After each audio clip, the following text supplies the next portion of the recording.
Preposition SSC সিলেবাসের একটি নতুন টপিক, যেগুলো গত বছর বা বিগত যে বছরগুলোতে এসএসসি পরীক্ষা হয়েছে তখন ছিল না। তাই শিক্ষার্থীরা প্রেপোজিশন নিয়ে অনেক বেশি দুশ্চিন্তায় আছে, কিন্তু সকল দুশ্চিন্তার সমাধান কিন্তু হৃদি আপুর মাস্টার ক্লাস। তাই আজকে নিয়ে এসেছি মাস্টার ক্লাস সিরিজের ইংরেজি দ্বিতীয় পত্রের আরো একটি ক্লাস প্রিপোজিশন টপিকের উপরে। যাদের প্রেপোজিশন নিয়ে মাথা ব্যথা আছে, আশা করছি আজকের এই ক্লাসটি তোমাদের জন্য একটি ঔষধের মতো কাজ করবে। যারা যারা আজকের ক্লাসটি শুরু থেকে শেষ পর্যন্ত দেখবেন, তাদের প্রেপোজিশনের সকল সমস্যার সমাধান হয়ে যাবে। আজকে আমরা প্রেপোজিশনের বেসিক সহ অ্যাডভান্স লেভেলের যত আলোচনা আছে সবকিছু করব এবং বিভিন্ন ধরনের প্রশ্ন সমাধান করব।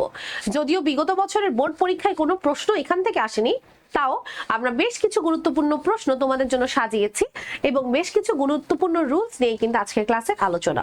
সবাই ক্লাসটি দেখবে এবং জানিয়ে দিবে কমেন্ট করে ক্লাসটি কেমন লেগেছে।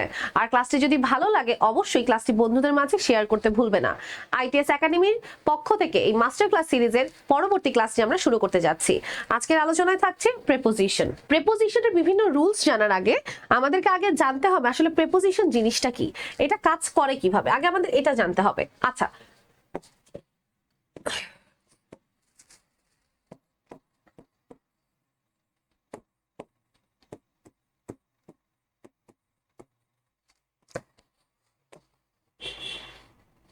আমরা প্রেপোজিশন এই শব্দটাকে যদি একটু ভেঙে দেখার চেষ্টা করি, প্রথমে একটা অংশ পাবো প্রি, তারপরের একটা অংশ পাবো পজিশন। প্রিপোজিশন, এখন এই যে প্রিপোজিশন বা প্রেপোজিশন, এটার অর্থ কি দাঁড়াচ্ছে? প্রি মানে তো পূর্বে, আর পজিশন মানে হচ্ছে অবস্থান।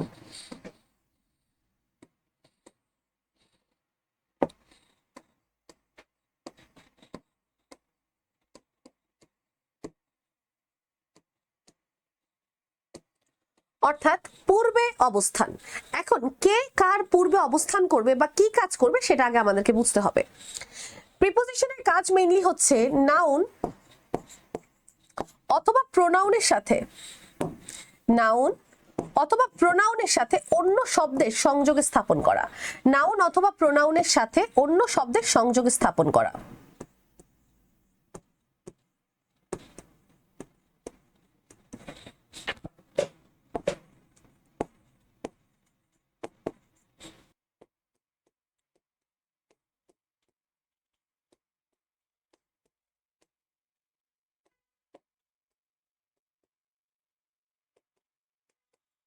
ওকে, তাহলে আমরা সহজ কথায় যদি বলি, নাউন অথবা প্রোনাউনের সাথে অন্য শব্দের সংযোগে স্থাপন করা হচ্ছে প্রেপোজিশনের কাজ। এখন এই প্রেপোজিশন অনেক ধরনের কাজ সাধন করে থাকে। যেমন একটা কাজ কোন জায়গায় হচ্ছে সেটার তথ্য দেয়, একটা কাজ কোথায় হচ্ছে কখন হচ্ছে সেটার তথ্য দেয়, একটা কাজ কোন সময় হচ্ছে সেটার তথ্যও দেয়। আমি আপনাদেরকে দুটো উদাহরণ বলি, একটু খেয়াল করে দেখবেন সবাই।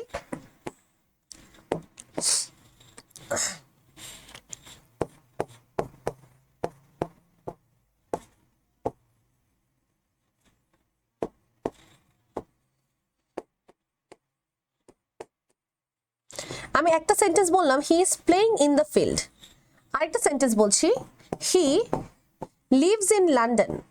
হি লিভস ইন লন্ডন।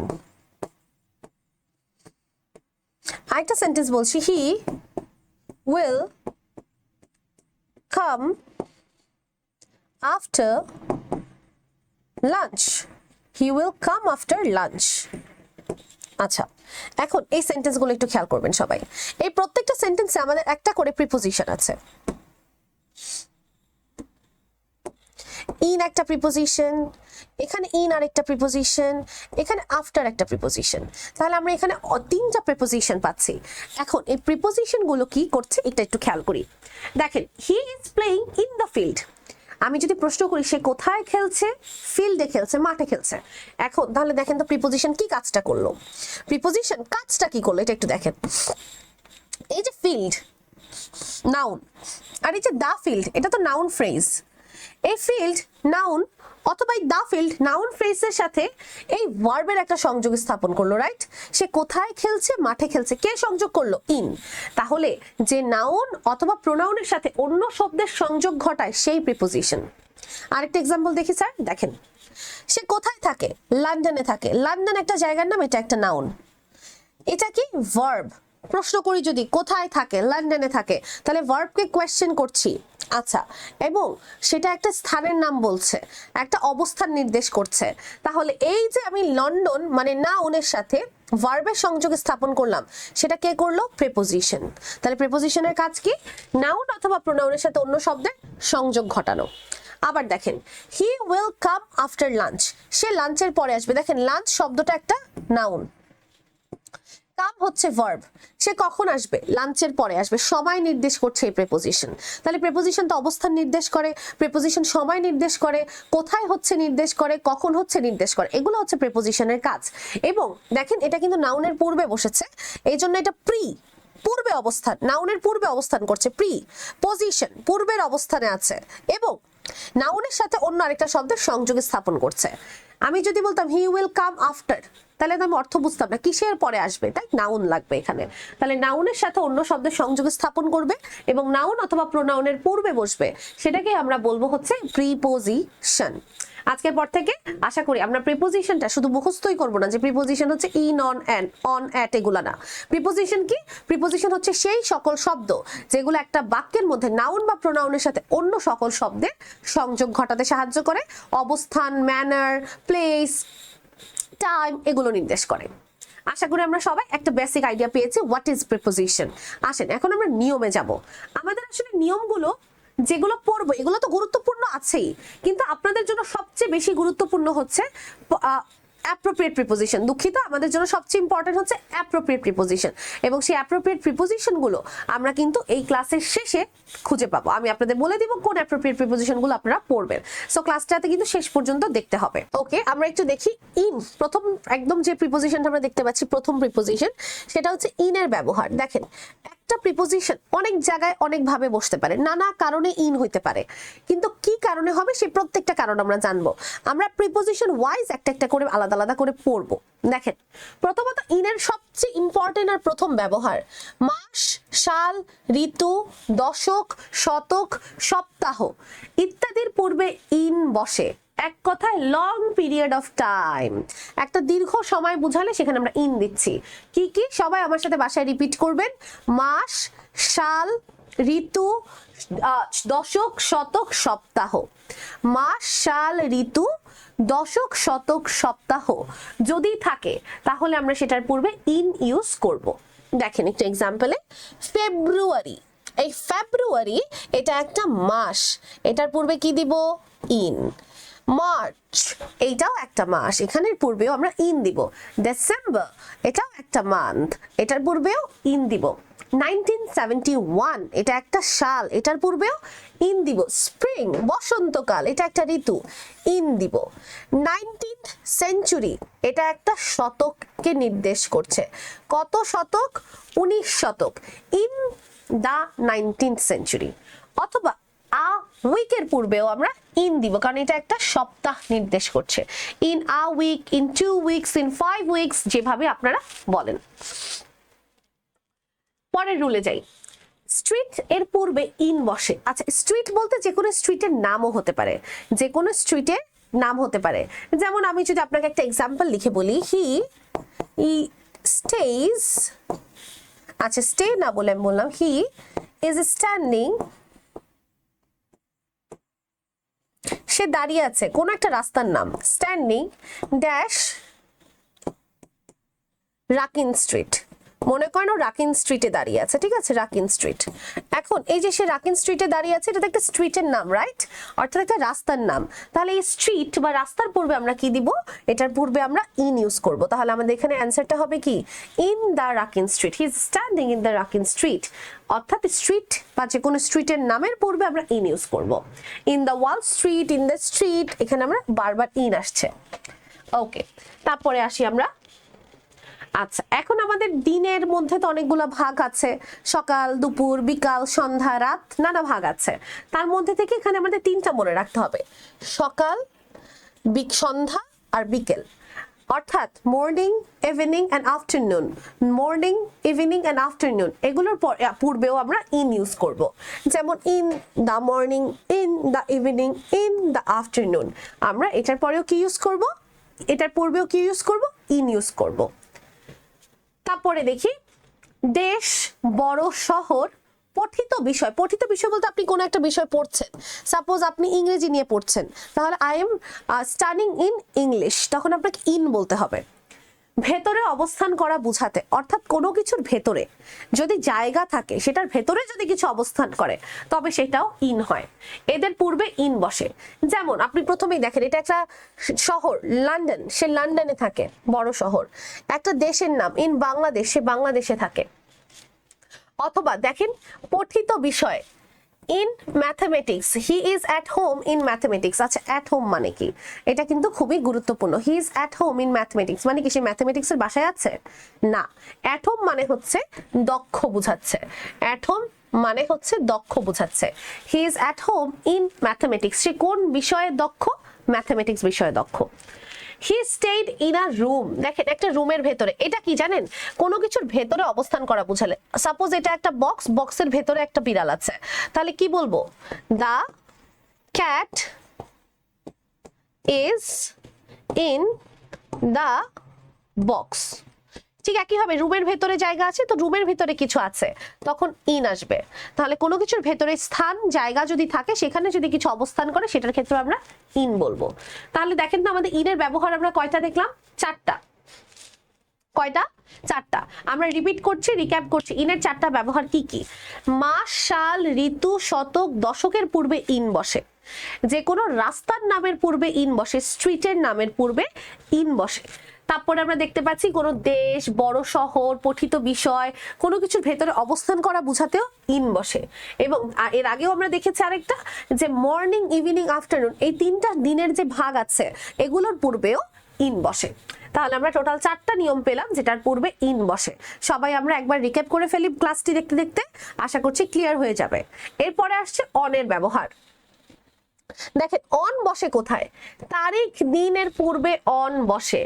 অর্থাৎ যেমন লং পিরিয়ড অফ টাইম, সাল, বছর, মাস, শতক, দশক, যেটা লম্বা সময় ধরে চলে, এগুলোর পূর্বে যেমন ইন বসে, আবার ঠিক ছোট সময়ের পূর্বে অন বসে। তাহলে বড় সময়ের পূর্বে ইন, ছোট সময়ের পূর্বে অন। যেমন তারিখ, অন 26 মার্চ, 26 তারিখ। দিনের পূর্বে যেমন অন সানডে, তাহলে সানডে একটা দিন, নির্দিষ্ট একদিনের কথা, তাহলে এটার পূর্বে আমরা কি দিব? অন দিব। আবার দেখেন অন 15 অগস্ট, এটাও একটা দিনের, একটা তারিখ, তাহলে একটা নির্দিষ্ট তারিখের কথা বলছে। এখানে দেখেন এটা অগস্ট, এটা মাস, ঠিক আছে, কিন্তু আমরা কি মাসকে নির্দেশ করছি এখানে? না, আমরা এই তারিখটাকে প্রাধান্য দিচ্ছি, তাই আমাদের এটার পূর্বে কি বসবে? অন বসবে। ওকে, এরপরে দেখেন আমরা একটু আগে, ঠিক একটু আগে একটা জিনিস দেখেছিলাম, মর্নিং, ইভিনিং, আফটারনুনের পূর্বে ইন বসে। কি দেখেছিলাম? মর্নিং, ইভিনিং, আফটারনুনের পূর্বে ইন বসে।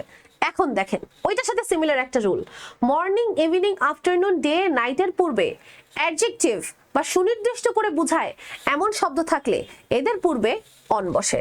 তাহলে কি বুঝতে পারতেছি? বুঝতে পারতেছি যে এগুলার পূর্বে যদি একটা অ্যাডজেক্টিভ চলে আসে, কি চলে আসে? একটা অ্যাডজেক্টিভ চলে আসে, তাহলে আমরা সেখানে ইন না দিয়ে অন দিব। যেমন আমি যখন বলছি ইন মর্নিং, কিন্তু আমি যদি ইন মর্নিং না বলে বলি সানি একটা মর্নিং, আমি যদি বলি ইট ইজ আ, সরি, এটা ইট ইজ আস বলা যাবে না, এরকম বলতে পারি we went out dash a sunny morning. আমরা একটা সানি মর্নিং, অর্থাৎ এমন একটা সকালে বাইরে গিয়েছিলাম যে দিনটা খুব সানি ছিল, তাহলে we went out dash a sunny morning. এখন এখানে দেখেন পার্থক্যটা কোথায়? পার্থক্যটা হচ্ছে আপনি এখানে মর্নিং শব্দটা আছে, কিন্তু মর্নিং এর আগে কি ইউজ করেছেন? একটা অ্যাডজেক্টিভ। তাই ইন না বলে কি বলতে হবে? ইন বলা যাবে না, ইন না বলে আপনাকে বলতে হবে অন। সো আমাদের কারেক্ট অ্যান্সার হচ্ছে অন আ সানি মর্নিং। কিন্তু আমি যদি আপনাকে শুধু বলতাম we went out dash the morning, তখন কি বলবো? এখানে অ্যান্সার কি হবে? এখানে অ্যান্সার হবে we went out in the morning, কারণ এখানে মর্নিং এর আগে কোনো অ্যাডজেক্টিভ নেই। তারপর আপনি এই এক্সাম্পল গুলো খেয়াল করেন। অন মুনলিট নাইট, দেখেন নাইটের পূর্বে কি উল্লেখ করা আছে? মুনলিট। এটা কি? চাঁদনি রাত, চাঁদনি adjective. On a foggy morning, foggy মানে কুয়াশাচ্ছন্ন, তাহলে এই যে foggy বলছে, foggy কি, এটাও একটা অ্যাডজেক্টিভ। তাহলে দেখেন আপনি নাউনের আগে কি দিয়ে দিচ্ছেন, অ্যাডজেক্টিভ। যখনই এই মর্নিং, ইভিনিং, আফটারনুন, ডে, নাইটের পূর্বে অ্যাডজেক্টিভ আসবে তখনই আমরা সেখানে কি দিব, অন দিব। আর অ্যাডজেক্টিভ না থাকলে আমরা ইন দিব, সহজ কথা। তারপরে যাই, route, campus, avenue, way, highway, এদের পূর্বে অন বসে। আচ্ছা, ব্যাপারটা কিরকম দেখেন, এই ওয়ে শব্দটা যেখানে আছে, এই ওয়ে শব্দটা যেমন অন দা ওয়ে, এখানে ওয়ে আছে। আবার দেখেন এখানে ক্যাম্পাস শব্দটা আছে, তাহলে আমরা এই শব্দগুলো মনে রাখবো, route, campus, avenue, way, highway. Route, campus, avenue, way, highway. Route, campus, avenue, way, highway. তাহলে এগুলোর পূর্বে আমরা অন দিব। দেখেন, I met him on the way, আমি যাওয়ার পথে তার সাথে দেখা করলাম, on. Our university will organize a show on its campus. কোথায় অর্গানাইজ করবে শোটা, ক্যাম্পাসে, তাহলে অন ইটস ক্যাম্পাস। তাহলে আমরা কি কি থাকলে অন দিচ্ছি, আবার বলছি, route, avenue, campus, way, highway. এই পাঁচটা জিনিস থাকলে এটার পূর্বে আমরা অন ইউজ করব। ওকে, আসেন পরেরটাতে যাই। তল স্পর্শ করে উপরে অবস্থান, কোনো কিছু অন্য কিছুকে স্পর্শ করে আবৃত করে রেখেছে বুঝাতে। আচ্ছা, যারা যারা এটা বুঝতে পারতেছেন না, আমি আপনাদেরকে সহজ কথায় বলে দিই। সাপোজ আমার এই যে হাত আছে, এই হাতটা একটা পৃষ্ঠতল, এটার উপর আমি এই কলমটা রাখছি, তাহলে এই কলমটাই পৃষ্ঠতলটাকে টাচ করেছে। তাহলে যে একটা বস্তু আরেকটা পৃষ্ঠতলের উপর টাচ অবস্থায় আছে, টাচড অবস্থায় আছে, অর্থাৎ লেগে আছে। লাগালাগি অবস্থায় থাকলে, এই কোন অবস্থায়, লাগালাগি অবস্থা মানে লেগে আছে, এমন অবস্থায় থাকলে সেক্ষেত্রে আমরা অন বলবো। কি বলবো, অন বলবো। তাহলে আমরা কি বলবো, the pen is on my palm, অর্থাৎ আমার হাতের তালুর উপর আছে কলমটা। অথবা আমি যদি কলমটা আবার টেবিলে রেখে দিই তাহলে কি বলবো, the pen is on the table. তাহলে যখন কোনো কিছুর সাথে লেগে আছে, পৃষ্ঠতলকে টাচ করে আছে, তখন আমরা কি বলবো, অন বলবো। তাহলে the vase is on the table, অর্থাৎ টেবিলের উপরে আছে, on. There is a calendar on the wall. চিন্তা করেন তো, যখন আপনি ওয়ালের মধ্যে লাগাচ্ছেন, ক্যালেন্ডারটা ওয়ালের সাথে লেগে যাচ্ছে না, পৃষ্ঠতলটাকে টাচ করছে না, তাহলে সেখানে আমরা কি দিচ্ছি, অন দিচ্ছি। তাহলে যখন কোনো পৃষ্ঠতলের সাথে লেগে থাকবে সেটার ক্ষেত্রেও আমরা কি বলবো, অন বলবো। আচ্ছা, উপলক্ষের পরে যদি ডে শব্দটি থাকে তাহলে তার আগে অন বসে। যেমন আপনি যদি ঈদ বলে থেমে যান তাহলে কিন্তু অন হবে না, কিন্তু আপনি যদি ঈদ ডে বলেন, ক্রিসমাস ডে বলেন, আপনি যদি মে ডে বলেন, এরকম যখন ডে বলবেন, May Day, independence day, Eid day, Christmas day, যখন আপনি ওই একটা নির্দিষ্ট উপলক্ষের পরে ডে আনবেন তখন সেটার পূর্বে অন দিতে হবে। তখন সেটার পূর্বে কি দিতে হবে, অন দিতে হবে। সিম্পল ছিল এটাও। আসেন আমরা একটু রিক্যাপ করি অনের কি কি ছিল। নাম্বার 1, আচ্ছা আমাদের প্রথমেই ছিল অন বসে কোথায়, তারিখ বা দিনের পূর্বে। আপনি যেমন 26 তারিখ, অন 26 অগস্ট। আবার মনে করেন দিনের পূর্বে, যেমন অন সানডে, এটার পূর্বে আমরা অন দিচ্ছি। তারপরে আমরা যে কোনো ছোট সময়ের পূর্বে অন দিব, কিন্তু ছোট সময়টা আমরা যে কোনো দিনের ভাগের পূর্বে অন দিব, কিন্তু সেই দিনের ভাগের পূর্বে আবার একটা অ্যাডজেক্টিভ থাকতে হবে। যেমন আমরা বলেছিলাম ইন দ্য মর্নিং, কিন্তু আমরা ইন দ্য মর্নিং ইউজ করছি কারণ মর্নিং এর আগে কোনো অ্যাডজেক্টিভ নাই। কিন্তু আমি যদি বলি অন দ্য সানি মর্নিং, তাহলে কি মর্নিং এর আগে আমি সানি ইউজ করছি, তাহলে অন আ সানি মর্নিং। তাহলে আমরা দেখলাম এইটা। তারপরে রুল নাম্বার 3 তে ছিল 5টা শব্দ, route, avenue, campus, way, highway, এগুলোর পূর্বেও আমরা অন ইউজ করব। তারপরে ছিল কোনো কিছু একটা আরেকটার উপরে অবস্থান করবে কিন্তু সেটা কি তল স্পর্শ করে, যেমন ক্যালেন্ডার যদি ওয়ালে থাকে, ঘড়ি যদি ওয়ালে থাকে, কলম যদি হাতে থাকে, এরকম। তারপরে আমাদের ছিল কোনো ওকেশনের পরে যদি ডে শব্দটা যুক্ত থাকে তাহলে তার পূর্বেও আমরা অন ব্যবহার করব। এই হচ্ছে আমাদের 5টা নিয়ম। চলে যাচ্ছে আমরা এরপরে অ্যাটের ব্যবহারে। অ্যাটের ব্যবহারটা খুবই গুরুত্বপূর্ণ এবং খুবই প্রেসাইজ, কারণ অ্যাট সেখানেই বসে যেখানে কোনো কিছু নির্দিষ্ট বুঝাই আমরা। যেমন নির্দিষ্ট ঘড়ির সময়ের পূর্বে অ্যাট বসে। আমি যদি জিজ্ঞেস করি তোমার ঘড়িতে কয়টা বাজে, তখন তুমি কি বলবে যে আমার ঘড়িতে 5টা বাজে। তাহলে অ্যান্সারটা ইংরেজিতে কিরকম আসবে? It is 5 PM by my watch, অর্থাৎ আমার ঘড়িতে 5টা বাজে। আচ্ছা, এখন আমি যদি তোমাকে প্রশ্ন করি যে ক্লাস কয়টায় শুরু হবে, তখন তুমি কি বলবে? দ্য ক্লাস উইল বিগিন, শুরু হবে অ্যাট 3 PM। এক্স্যাক্টলি, একেবারে 5টায় শুরু হলে অ্যাট 5 PM, একদম 3টায় শুরু হলে অ্যাট 3 PM। যখন সময়টা নির্দিষ্ট তখনই আমরা অ্যাট ইউজ করছি। তাহলে I will meet you at lunch, আমি তোমার সাথে লাঞ্চে দেখা করব। দেখেন এই লাঞ্চ টাইমটা নির্দিষ্ট, তাই অ্যাট। দ্য ক্লাস বিগিনস 3:10, 3:10 শুরু হবে, তাহলে অ্যাট 3:10, কারণ এটা নির্দিষ্ট সময়। নির্দিষ্ট তাপমাত্রার পূর্বে এবং পাশাপাশি দুটি স্থানের মধ্যে অপেক্ষাকৃত ছোট স্থানে। আচ্ছা, একটু বুঝি ব্যাপারটা। সাপোজ আমি আপনাকে দুটি স্থানের কথা বলছি এবং দুটি স্থানের মধ্যে একটা স্থান ছোট, সেই ছোট স্থানের পূর্বে অ্যাট দিব, আর আরেকটা স্থান বড়, সেটার পূর্বে ইন দিব। আপনার এই কথাটা খাতায় লিখে রাখেন। ছোট স্থান ইকুয়ালস টু অ্যাট, আর বড় স্থান ইকুয়ালস টু ইন। একটা এক্সাম্পল দিচ্ছি, খেয়াল করবেন।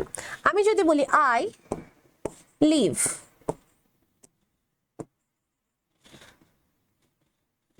Dash Mirpur dash Dhaka. এখন আপনারা বলেন তো, ঢাকা বড় নাকি মিরপুর বড়? অবশ্যই আমরা জানি মিরপুর ছোট, ঢাকা বড়। তাহলে যেটা ছোট সেটার পূর্বে অ্যাট দিব, তাহলে অ্যাট মিরপুর, আর যেটা বড় সেটার পূর্বে ইন দিব। I live at Mirpur in Dhaka, আমি মিরপুরে ঢাকায় থাকি। আচ্ছা, এখন আপনাকে যেটা বলছিলাম যে দুটি স্থানের মধ্যে যেটা অপেক্ষাকৃত ছোট সেটার পূর্বে অ্যাট আসবে। আমরা এক্সাম্পলটা দেখি। A beggar is standing dash the door। দেখেন একটা বাসা, পুরাটা বাসা ইন, আর বাসার সামনে একটা ছোট স্থান কি, দরজার সামনে নির্দিষ্ট একটা ছোট স্থান, সেটার ক্ষেত্রে কি বলবো? At the door. বা মনে করেন আপনি বারান্দায় দাঁড়িয়ে আছেন, কি বলবো? At the balcony. ঠিক আছে, তাহলে নির্দিষ্ট করে যখন আমি একটা জায়গা উল্লেখ করে দিচ্ছি সেটার পূর্বে কি চলে আসছে? অ্যাট। অথবা অপেক্ষাকৃত ছোট জায়গার জন্য আমরা অ্যাট ইউজ করছি। আবার দেখেন নির্দিষ্ট তাপমাত্রার পূর্বেও অ্যাট হয়। যেমন ওয়াটার বয়েলস ড্যাশ 100°C, পানি 100°C তাপমাত্রায় ফুটতে শুরু করে। তাহলে দেখেন এটা নির্দিষ্ট, এটা কোনোদিন চেঞ্জ হবে না, এটা একটা নির্দিষ্ট তাপমাত্রা, তাহলে এটার ক্ষেত্রেও কি বলবো? অ্যাট বলবো। তারপরে যাচ্ছি রুল নাম্বার 4 এ। অ্যাট এর সাথে যদি নাইট, সানসেট, নাইটফল, মিডনাইট, ডন, নুন, ডাস্ক, কক্সক্রো ইটিসি থাকে, তাহলে এর পূর্বেও আমরা অ্যাট দিব। যেমন দেখেন he returned at midnight, তাহলে এখানে কিসের কথা বলেছে? মিডনাইটের কথা বলেছে, মানে ভোর রাত। তাহলে নির্দিষ্ট একটা দিনের মতো আগে পূর্বে অ্যাট দিচ্ছি। দেখেন এখানে কিন্তু মর্নিং, আফটারনুন, ইভিনিং এগুলা কিন্তু নাই, তা কেননা মর্নিং, আফটারনুন, ইভিনিং এগুলোর পূর্বে ইন বসে, আর এই যে নাইট, সানসেট, ডাস্ক, ডন, নুন এগুলোর পূর্বে অ্যাট বসে, আর আবার এগুলোর পূর্বে যদি অ্যাডজেক্টিভ আসে তখন আবার অন বসে। ওকে, এরপরে দেখেন হরতাল স্টার্টেড অ্যাট ডন। ডন মানে কি? সূর্যোদয়, অর্থাৎ যখন সূর্যোদয় হয়েছে তখন হরতাল শুরু হয়েছে। তাহলে এটাও নির্দিষ্ট করে বলে দিয়েছে। তাহলে আপনাদের যে কাজ করতে হবে সেটা হচ্ছে শব্দগুলো মনে রাখতে হবে। নাইট, মিডনাইট, ডন, ডাস্ক, নুন এইগুলো আপনাদেরকে মনে রাখতে হবে। রুল নাম্বার 5, মাত্রা বোঝাতে অ্যাট বসে। মাত্রা বলতে আপনি কতটুকু করেছেন। যেমন আই ড্রাইভ অ্যাট 70 km/h। দেখেন এটা কি? আপনার গাড়ির বেগ, রাইট? বেগের মাত্রা। তাহলে এই যে বেগের মাত্রা যখন বোঝাচ্ছে, বেগের মাত্রা, তখন এই বেগের মাত্রা বোঝাচ্ছে যেহেতু, তাই আমাদের এখানে অ্যান্সার আসবে কি? At 70 km/h। আচ্ছা, তাহলে আমরা অ্যাট দিয়ে কি কি শিখলাম একটু আমরা রিক্যাপ করি। নির্দিষ্ট ঘড়ির সময়ের পূর্বে অ্যাট বসে, যেমন 5টা, 6টা, অ্যাট 5 PM, অ্যাট 6 PM। তারপরে আমরা শিখলাম নির্দিষ্ট তাপমাত্রার পূর্বে, অর্থাৎ অ্যাট 100°C, অ্যাট 10°C এরকম। এবং আরেকটা জিনিস শিখলাম যে ছোট স্থানের পূর্বে অ্যাট বসে, বড় স্থানের পূর্বে ইন বসে। যেমন I live at Mirpur in Dhaka. তারপরে আমরা দেখলাম যে কি বিভিন্ন দিনের ভাগ, যেমন নাইট, নাইটফল, সানসেট, ডন, ডাস্ক এগুলোর পূর্বেও অ্যাট বসে। অ্যান্ড লাস্টলি আমরা দেখলাম কোনো কিছুর মাত্রা বোঝাতে, পরিমাণ বোঝাতে, যে আমি 70 কিলোমিটার/আওয়ার বেগে গাড়ি চালাই, তাহলে এটা আমার বেগের মাত্রা, তাহলে আমরা এটার পূর্বেও অ্যাট ইউজ করব। চলে যাচ্ছি বাই প্রিপোজিশনের ব্যবহারে। খেয়াল করে দেখবেন বাই প্রিপোজিশনের ব্যবহারটা খুব বেশি গুরুত্বপূর্ণ। যানবাহন যোগে যোগাযোগের ক্ষেত্রে পূর্বে ডিটারমিনার বসলে অন বা ইন বসবে, কিন্তু ডিটারমিনার না বসলে বাই বসবে। আচ্ছা, এখানে আপনাদেরকে আগে ডিটারমিনার জিনিসটা চিনতে হবে। কেউ এই রুলগুলো দেখে ভয় পাবেন না, আমি একদম আপনাদেরকে সহজ করে বুঝিয়ে দিচ্ছি। কেউ এগুলো দেখে ভয় পাবেন না, আমি সহজ করে বুঝিয়ে দিচ্ছি। ডিটারমিনার বলতে অনেক কিছু হতে পারে, বাট এইখানে আমরা মেইনলি আর্টিকেল গুলোর কথা চিন্তা করে নিব। আর্টিকেল, ঠিক আছে, এ এন দা, এই তিনটা জিনিস চিন্তা করে নিব, ঠিক আছে। এখন বলছে যে যানবাহন যোগাযোগের ক্ষেত্রে যদি ডিটারমিনার থাকে তাহলে সেখানে অন বা ইন দিব, আর যদি ডিটারমিনার না থাকে তাহলে বাই দিব। এক্সাম্পল দেখেন, ফুট, কি আছে ফুট, এটার পূর্বে কোনো আর্টিকেল আছে? নাই, তাহলে অ্যান্সার হবে অন। হর্সব্যাক, এটার পূর্বে কোনো আর্টিকেল আছে? ঘোড়ার গাড়ি, না, এটার পূর্বে কোনো আর্টিকেল নাই, তাহলে অন দিব। বাট এবার দেখেন বাইসাইকেল। ওকে স্টুডেন্টস, এখানে একটা জিনিস যেটা একটু মিস হয়েছে সেটা একটু খেয়াল করব আমরা সবাই। আমরা এখানে একটা জিনিস বলেছিলাম যে যদি ডিটারমিনার থাকে তাহলে ইন বা অন দিব। দেখেন এটার পূর্বে ডিটারমিনার নাই, তাও আমি অন লিখেছি, বা এটার পূর্বে ডিটারমিনার নাই তাও আমি অন লিখেছি, কেন? কারণ এটা ভুল, এটা হবে না। অথবা মনে করেন যে বাইসাইকেলের পূর্বে ডিটারমিনার আছে আ, তাহলে in a bicycle, on a car, on a taxi, এটাও হবে না। কেন? কারণ এগুলো হচ্ছে বিশেষ ক্ষেত্রে, ঠিক আছে, এগুলো হচ্ছে এক্সেপশনাল, ঠিক আছে, এগুলো হচ্ছে এক্সেপশনাল। আচ্ছা, তাহলে এই রুলটা আমরা আরেকটু ক্লিয়ারলি বোঝার চেষ্টা করি, ঠান্ডা মাথায় বোঝার চেষ্টা করি। কথা এরকম দাঁড়াচ্ছে যে আপনি কোনো যানবাহনে অথবা কোনো মাধ্যমে করে যোগাযোগ করতে চাচ্ছেন, কিন্তু সেটার পূর্বে ডিটারমিনার দিবেন না। ডিটারমিনার যদি না দেন তাহলে by. Determiner article a an the না দিলে বাই, আর এ এন দা দিলে ইন বা অন। কথা সিম্পল। আচ্ছা দেখেন, আই ওয়েন্ট টু অফিস, আমি অফিসে গিয়েছি। ট্যাক্সি, এটা একটা যানবাহন।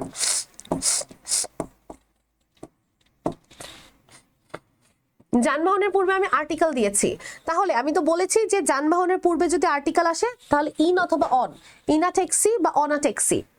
কিন্তু দেখেন I came home by taxi, কেন? কারণ ট্যাক্সির পূর্বে কোনো আর্টিকেল নাই, তাই আমি বাই দিব।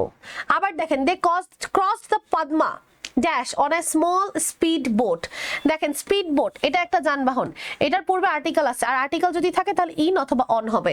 আর্টিকেল থাকলে ইন অন, আর্টিকেল না থাকলে বাই, আর্টিকেল থাকলে ইন অন, আর্টিকেল না থাকলে বাই। সিম্পল হিসাব।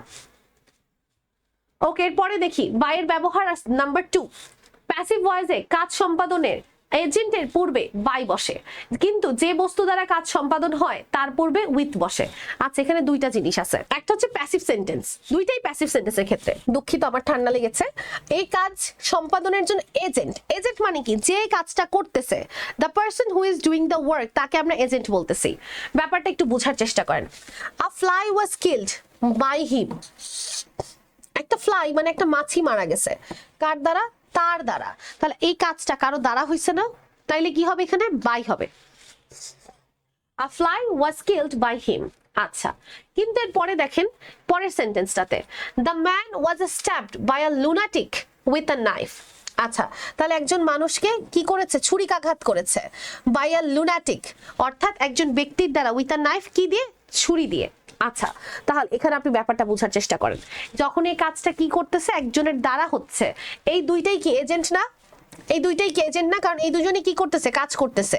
তাহলে এই দুজনই হচ্ছে কি এজেন্ট, কারণ এরা কি করতেছে? কাজটা তারা করতেছে। কাজ যে করে, কাজ করে যে, সেই কি এজেন্ট। আর এজেন্ট দ্বারা যখন কাজ হয় তখন বাই। আচ্ছা, কিন্তু এখন মনে করেন আপনি যেই বস্তু দিয়ে কাজটা করছেন সেটার সাথে উইথ হবে। এখন আপনি খুন করছেন কি দিয়ে? মানুষটাকে ছুরিকাঘাত করছেন কি দিয়ে? উইথ আ নাইফ, ছুরি দিয়ে। তাই এটার জন্য কি হবে? উইথ। কারণ এটা কি? এটা হচ্ছে আপনার সেই কাজ সম্পাদন করার বস্তু বা উপাদান, যে উপাদান বা যে বস্তু দিয়ে আপনি কার্য সম্পাদন করেছেন সেটার পূর্বে উইথ। যেমন a fly was killed by him, আমি মাছিটা মেরেছি কি দিয়ে? With a rolled up newspaper, মানে একটা নিউজ পেপার কিভাবে মোড়ানো একটা নিউজ পেপার দিয়ে আমি সেটাকে মেরেছি। তাহলে চিন্তা করেন এটা কি দিয়ে মেরেছেন, এটা হচ্ছে আপনার হাতিয়ার, রাইট? অর্থাৎ এটা হচ্ছে আপনার কাজ সম্পাদনের বস্তু, সেই কার্য সম্পাদনের বস্তুর পূর্বে কি দিব? উইথ দিব। তাহলে যেটা দিয়ে কাজ করছি সেটার পূর্বে উইথ, আর যে কাজ করছে যে এজেন্ট তার পূর্বে বাই। আশা করি আপনারা এতটুকু বুঝতে পেরেছেন। চলে যাচ্ছি 3 নম্বরে। পাশে অর্থে ও নির্দিষ্ট সময়ের পূর্বে বোঝাতে এবং বা অনুসারে বোঝাতে বাই বসে। আচ্ছা, এখানে তিনটা আছে, খেয়াল করে দেখেন। একটা হচ্ছে পাশে, আরেকটা হচ্ছে নির্দিষ্ট সময়ের পূর্বে, আরেকটা হচ্ছে অনুসারে। এই তিনটা ক্ষেত্রে আমরা কি ইউজ করব? বাই ইউজ করব। আচ্ছা, পাশে মানে কি? যেমন সে আমার পাশে সবসময় আছে, he is by me he is always by me, সে সবসময় আমার পাশে আছে। আবার যদি বলি নির্দিষ্ট সময়ের পূর্বে, নির্দিষ্ট সময়টা কিরকম জানেন? এটা হচ্ছে আলটিমেটাম। এটা কি? আলটিমেটাম। কি আমি একটু আপনাদেরকে এটা বুঝাই সুন্দর করে, খেয়াল করবেন একটু। আলটিমেটাম যেমন জিনিসটা কিরকম? আলটিমেটাম জিনিসটা হচ্ছে যে আপনি কোনো কাজ একটা করবেন কিন্তু সেটার ডেডলাইন এটা। সাপোজ আমি স্কুলে ভর্তি ফি জমা দিব, কিন্তু সেটা আমাকে জমা দিতে হবে রবিবারের মধ্যে। তাহলে রবিবারটা কি? Is the last day. তাহলে এই লাস্ট ডের আগে আমাকে দিতে হবে, তো লাস্ট ডেটা হচ্ছে আলটিমেটাম। তাহলে এটার পূর্বে যখন আমি দিব তখন এটা বাই হবে। কিরকম? যে I have to submit the admission fee by Sunday. কথা কি বুঝতে পারতেছেন? যে আমি যখন নির্দিষ্ট করে একটা আলটিমেটাম সেট করে দিচ্ছি, একটা লেভেল সেট করে দিচ্ছি, একটা ডেডলাইন সেট করে দিচ্ছি, সেই ক্ষেত্রে আমরা কি বলছি? বাই বলছি। আবার অনুসারে মানে কি? যেমন তোমার ঘড়িতে কয়টা বাজে, তোমার রিকশায় কি হয়েছে, এরকম বুঝে নেব। By your watch, by your rickshaw মানে কি? আরেকজনের অনুসারে সেটা যদি আমি বলি, যেমন আমি যদি দেখেন টাইম সবার জন্য এক, রাইট? যেমন এখন 10টা বাজে, আমার ঘড়িতেও 10টা, আপনার ঘড়িতেও 10টা, কিন্তু আমি জানতে চাচ্ছি আমার ঘড়িতে 10টা বাজে, আচ্ছা আমার ঘড়িটা মনে নষ্ট, তোমার ঘড়ি অনুসারে কয়টা বাজে? তাহলে কি? By your watch. কথা বুঝতে পেরেছেন? যে আমারটা দিয়ে আমি বুঝতেছি না, তো ওরটার অনুসারে জানতে চাচ্ছি। আমি বলতে পারি যে আমার মোবাইল ফোনে এরকম হচ্ছে, তোমার মোবাইল ফোনে কি? বাই ইয়োর ফোন, তখন এরকম। আচ্ছা, আমরা এক্সাম্পল গুলো দেখি আরেক ক্লিয়ার হতে পারবো। He sat by the fire with me, সে আমার সাথে আগুনের পাশে বসলো। তাহলে এখানে পাশে অর্থে আমরা এখানে কি পাচ্ছি? বাই পাচ্ছি। You should leave the shoes by the door, অর্থাৎ দরজার পাশে তোমার জুতোগুলো খুলে রাখা উচিত। তাহলে পাশে অর্থে আবার আমরা এখানে কি পাচ্ছি? By.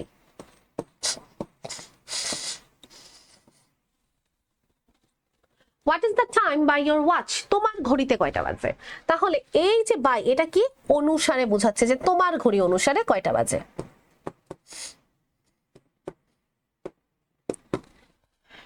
We usually eat supper মানে রাতের খাবার by 6 o'clock। দেখেন 6টার মধ্যে খাবার খাই। 6টার মধ্যে মানে কি? আমি কি 6টাই খাই এটা বলছি? তাহলে আমি বলতাম at 6 o'clock। আমি যদি এক্সাক্ট বলতে চাইতাম যে আমি 6টাই খাই, তাহলে আমি বলতাম কি? at 6 o'clock।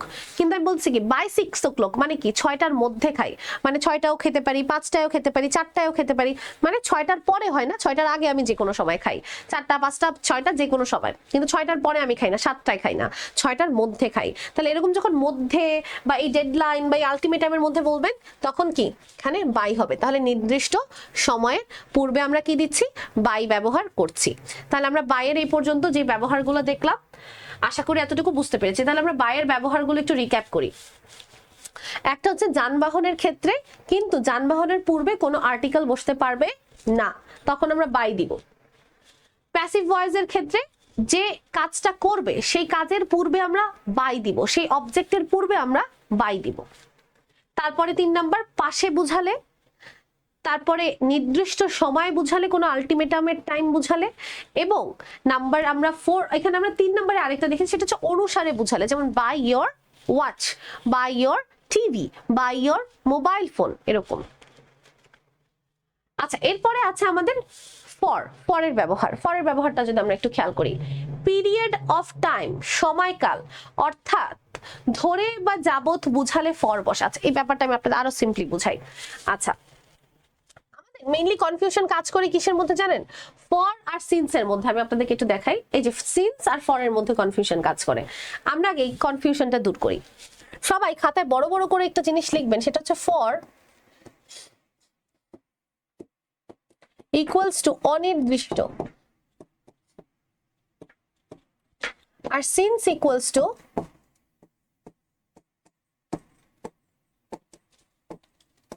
নির্দিষ্ট।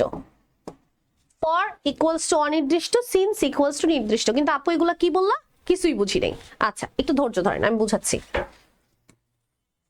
আমি যদি আপনাকে একটা সেন্টেন্স বলি, আই হ্যাভ বিন রিডিং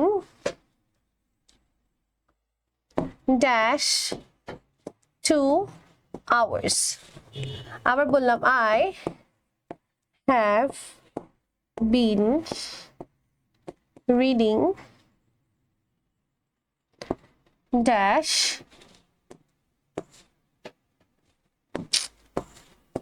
2010। দেখেন দুইটা সেন্টেন্স কাছাকাছি, তাও ভিন্ন ভিন্ন পার্থক্য আছে। কোথায় দেখেন? আই হ্যাভ বিন রিডিং, আমি পড়ছি 2 ঘন্টা যাবত। I have been reading dash 2010 থেকে। একটা হচ্ছে যাবত থেকে, পার্থক্যটা বোঝার চেষ্টা করেন। দুইটাই সময়কাল নির্দেশ করতেছে। এই সময়কালটা 2 ঘন্টা, এই সময়কালটা 2010। পার্থক্য কোথায়? এই যে 2 ঘন্টা, এটা অনির্দিষ্ট। এটা কিভাবে অনির্দিষ্ট এটা বুঝতে হবে। এইভাবে অনির্দিষ্ট আমি 2 ঘন্টা ধরে পড়তেছি। কোন 2 ঘন্টা ওইটা তো আমরা জানি না, যে সকাল 10টা থেকে দুপুর 12টা নাকি দুপুর 12টা থেকে দুপুর 2টা। কোন 2 ঘন্টা আমি পড়তেছি এটা কেউ জানে না। তাহলে এইটা কি? অনির্দিষ্ট। আর 2010 কি? 2010 হচ্ছে নির্দিষ্ট, কারণ আমি তো নির্দিষ্ট করে বলে দিয়েছি যে এত সাল থেকেই পড়তেছি, 2010 সাল থেকেই পড়তেছি। তাহলে এটা কেমন? নির্দিষ্ট। আচ্ছা তাহলে আমরা কি বলবো? I have been reading dash 2 hours। এখানে যেহেতু এটা অনির্দিষ্ট ফর বলবো, আর এটা যেহেতু নির্দিষ্ট তাই কি বলবো? সিন্স বলবো। I have been reading since 2010। ওকে। আচ্ছা এখানে আমরা যেটা দেখতে পাচ্ছি, পিরিয়ড অফ টাইম, সময়কাল, অর্থাৎ ধরে যাবত বুঝালে, অর্থাৎ এতক্ষণ যাবত, এতক্ষণ সময় ধরে পড়ছি, এরকম বুঝালে আমরা ফর ইউজ করছি, যেটা আমরা মাত্র একটা এক্সাম্পল দিয়ে দেখলাম। দেখেন বিনিময় অর্থে ফর বসে, বিনিময় অর্থে ফর বসে, যে আমি তোমাকে এটা দিব, এটার বিনিময়ে তুমি আমাকে ওইটা দিবা, এরকম। He sent me a check for টাকা 500। 500 টাকার বিনিময়ে সে আমাকে একটা চেক পাঠালো। তাহলে কিসের বিনিময়? ফর টাকা 500, 500 টাকার বিনিময়। আমি বলতে পারি he gave me his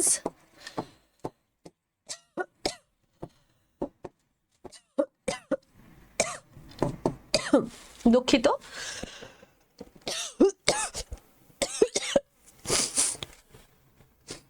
he gave me his notes, he gave me his notes। সে আমাকে তার নোটস দিল ড্যাশ 5000 টাকা। সবাই এটার উত্তরটা কমেন্টে লিখেন, আমি একটু পানি খেয়ে নিই। আচ্ছা তাহলে কি বলবো? 500 টাকার 5000 টাকার বিনিময়ে সে আমাকে তার নোটস দিয়েছে। তাহলে অ্যান্সারটা কিরকম যাবে? ফর 5000 টাকা।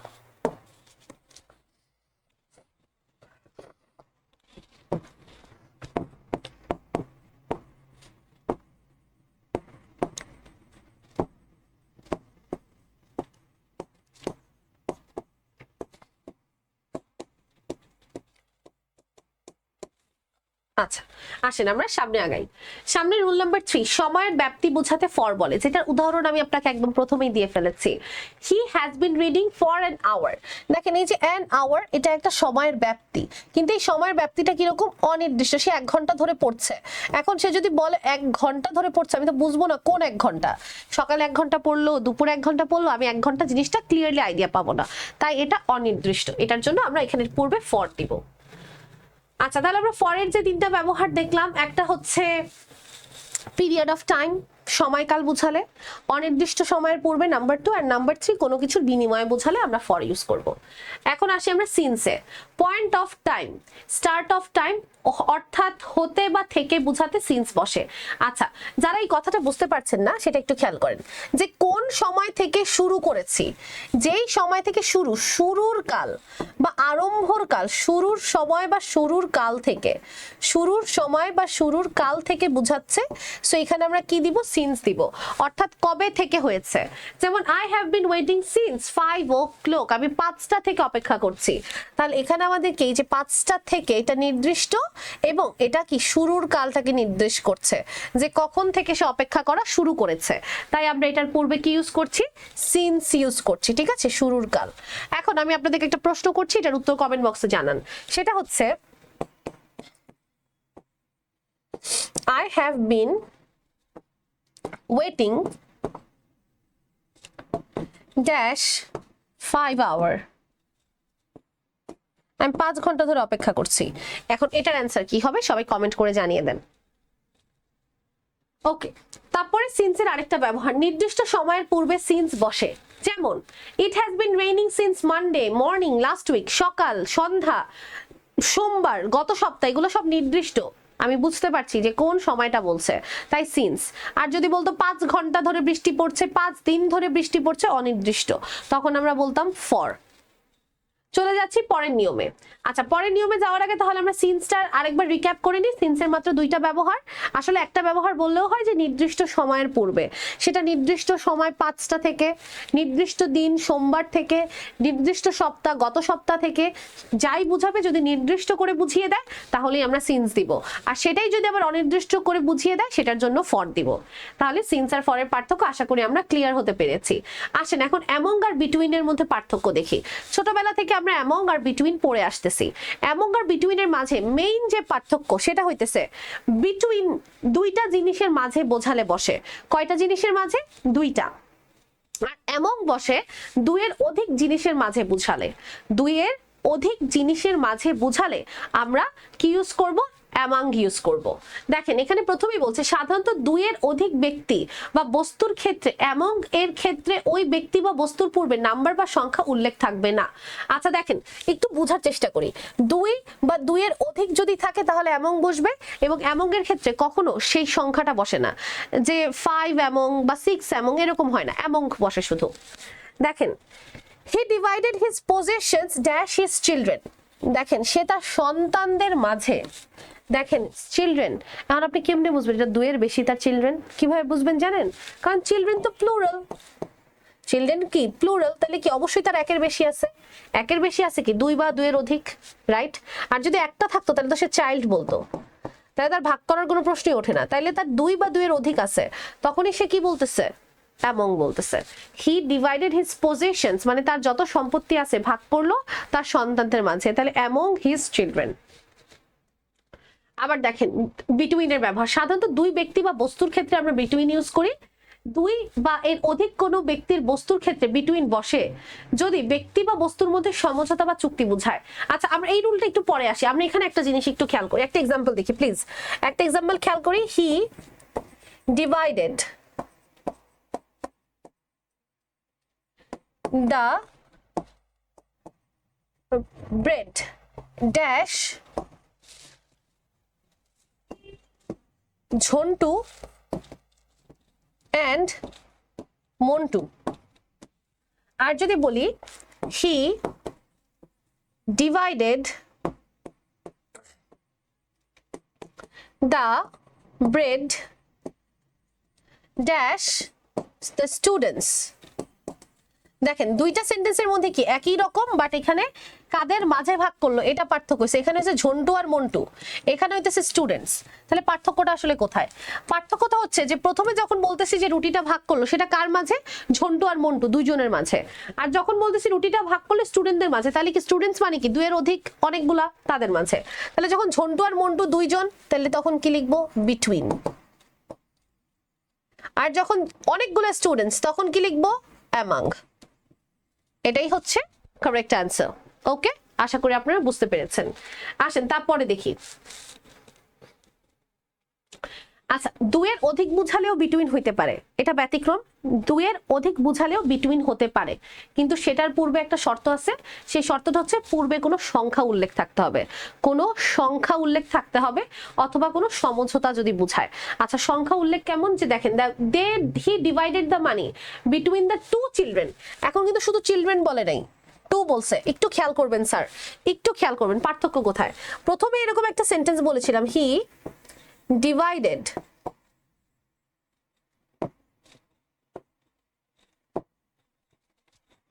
The money dash his children. তখন আমি আপনাদেরকে কি বলেছি যে চিলড্রেন মানে অবশ্যই একটার অধিক, 1+, তাহলে এখানে কি 2টা হইতে পারে, 3টা হইতে পারে, রাইট? আচ্ছা, কিন্তু আমরা এখানে এমং বলবো আর এখানে কেন বিটুইন বলবো? একই তো সেন্টেন্স, একই তো কথা, পার্থক্যটা কোথায়? পার্থক্যটা দেখেন, এখানে চিলড্রেনের পূর্বে একটা নাম্বার দিছে, এই নাম্বারটা দেওয়ার কারণে এটার পূর্বে বিটুইন আসবে, আর এখানে চিলড্রেনের পূর্বে কোনো নাম্বার নাই, তাই এখন এমং আসবে। তাহলে দেখেন এখানে এমং বসবে, এটা সাধারণ নিয়ম, কিন্তু ওইখানে বিটুইন বসবে, এটা ব্যতিক্রম। কিভাবে আবার বলছি, সে টাকা ভাগ করলো সন্তানদের মাঝে, যখন একের অধিক বুঝাবে তখনই আমরা এমং দিব। সন্তান মানে অবশ্যই একের বেশি, না হলে তো চিলড্রেন বলতো না, চাইল্ড বলতো, এটা অলরেডি বলছি, তাই এমং বসবে, কারণ প্লুরাল। আচ্ছা গেল। আর এখানেও আমরা কেন 2 চিলড্রেন বলার পরেও, 2 একের বেশি বলার পরেও কেন আমরা বিটুইন দিলাম? কেন? কারণ এখানে সংখ্যাটা আবার নির্দিষ্ট করে বলে দিছে, যখন আবার সংখ্যাটা চলে আসবে তখন বিটুইন আসবে। আশা করি আমরা এইভাবে পার্থক্যটা করতে পারতেছি, এই পার্থক্যটা করা ইম্পর্টেন্ট, এটা বুঝতে হবে। আচ্ছা, এরপরে আমাদের আরেকটা প্রিপোজিশন আছে অ্যালং। অ্যালং মানে হচ্ছে দূরত্ব বরাবর অর্থে বা পাশ দিয়ে অথবা ধার দিয়ে অর্থে অ্যালং বসে। আচ্ছা, সাপোজ মনে করেন এটা একটা পুকুর, ঠিক আছে? এই পুকুরটার পাশে দিয়ে বা এই পুকুরটা থেকে নির্দিষ্ট 5 মিটার দূরত্বে আপনি হাঁটতেছেন এই জায়গা দিয়ে, তাহলে এই যে এটা পুকুর, এটা একটা পন্ড, এটার পাশে দিয়ে আপনি যদি যান গা ঘেঁষে, সেটাও অ্যালং। এটা নির্দিষ্ট একটা দূরে দিয়ে যদি যান, সেটাও অ্যালং। একটা জঙ্গলের পাশে দিয়ে যদি ঘেঁষে যান, সেটাও অ্যালং। অর্থাৎ কোনো দূরত্ব বরাবর পাশে দিয়ে বা গা ঘেঁষে চলে গেলে সেটাকে জন্য আমরা অ্যালং ইউজ করব। দেখেন এক্সাম্পলটা, we walked along the beach. আমরা হেঁটেছিলাম কিসের পাশে দিয়ে, কিসের ধারে দিয়ে, কিসের সাইডে দিয়ে? বিচ অর্থাৎ সমুদ্র সৈকতের ধারে দিয়ে। অর্থাৎ আপনারা যখন কোনো কিছু পাশে, কাছে, নির্দিষ্ট দূরত্বে বোঝাতে চাইবেন তখনই অ্যালং ব্যবহার করতে হবে। আশা করি আমরা বুঝতে পেরেছি। এরপর একটা অ্যাক্রস। আচ্ছা, অ্যাক্রস মানে কি জানেন? অ্যাক্রস মানে হচ্ছে এক পাশ থেকে আরেক পাশে যাওয়া।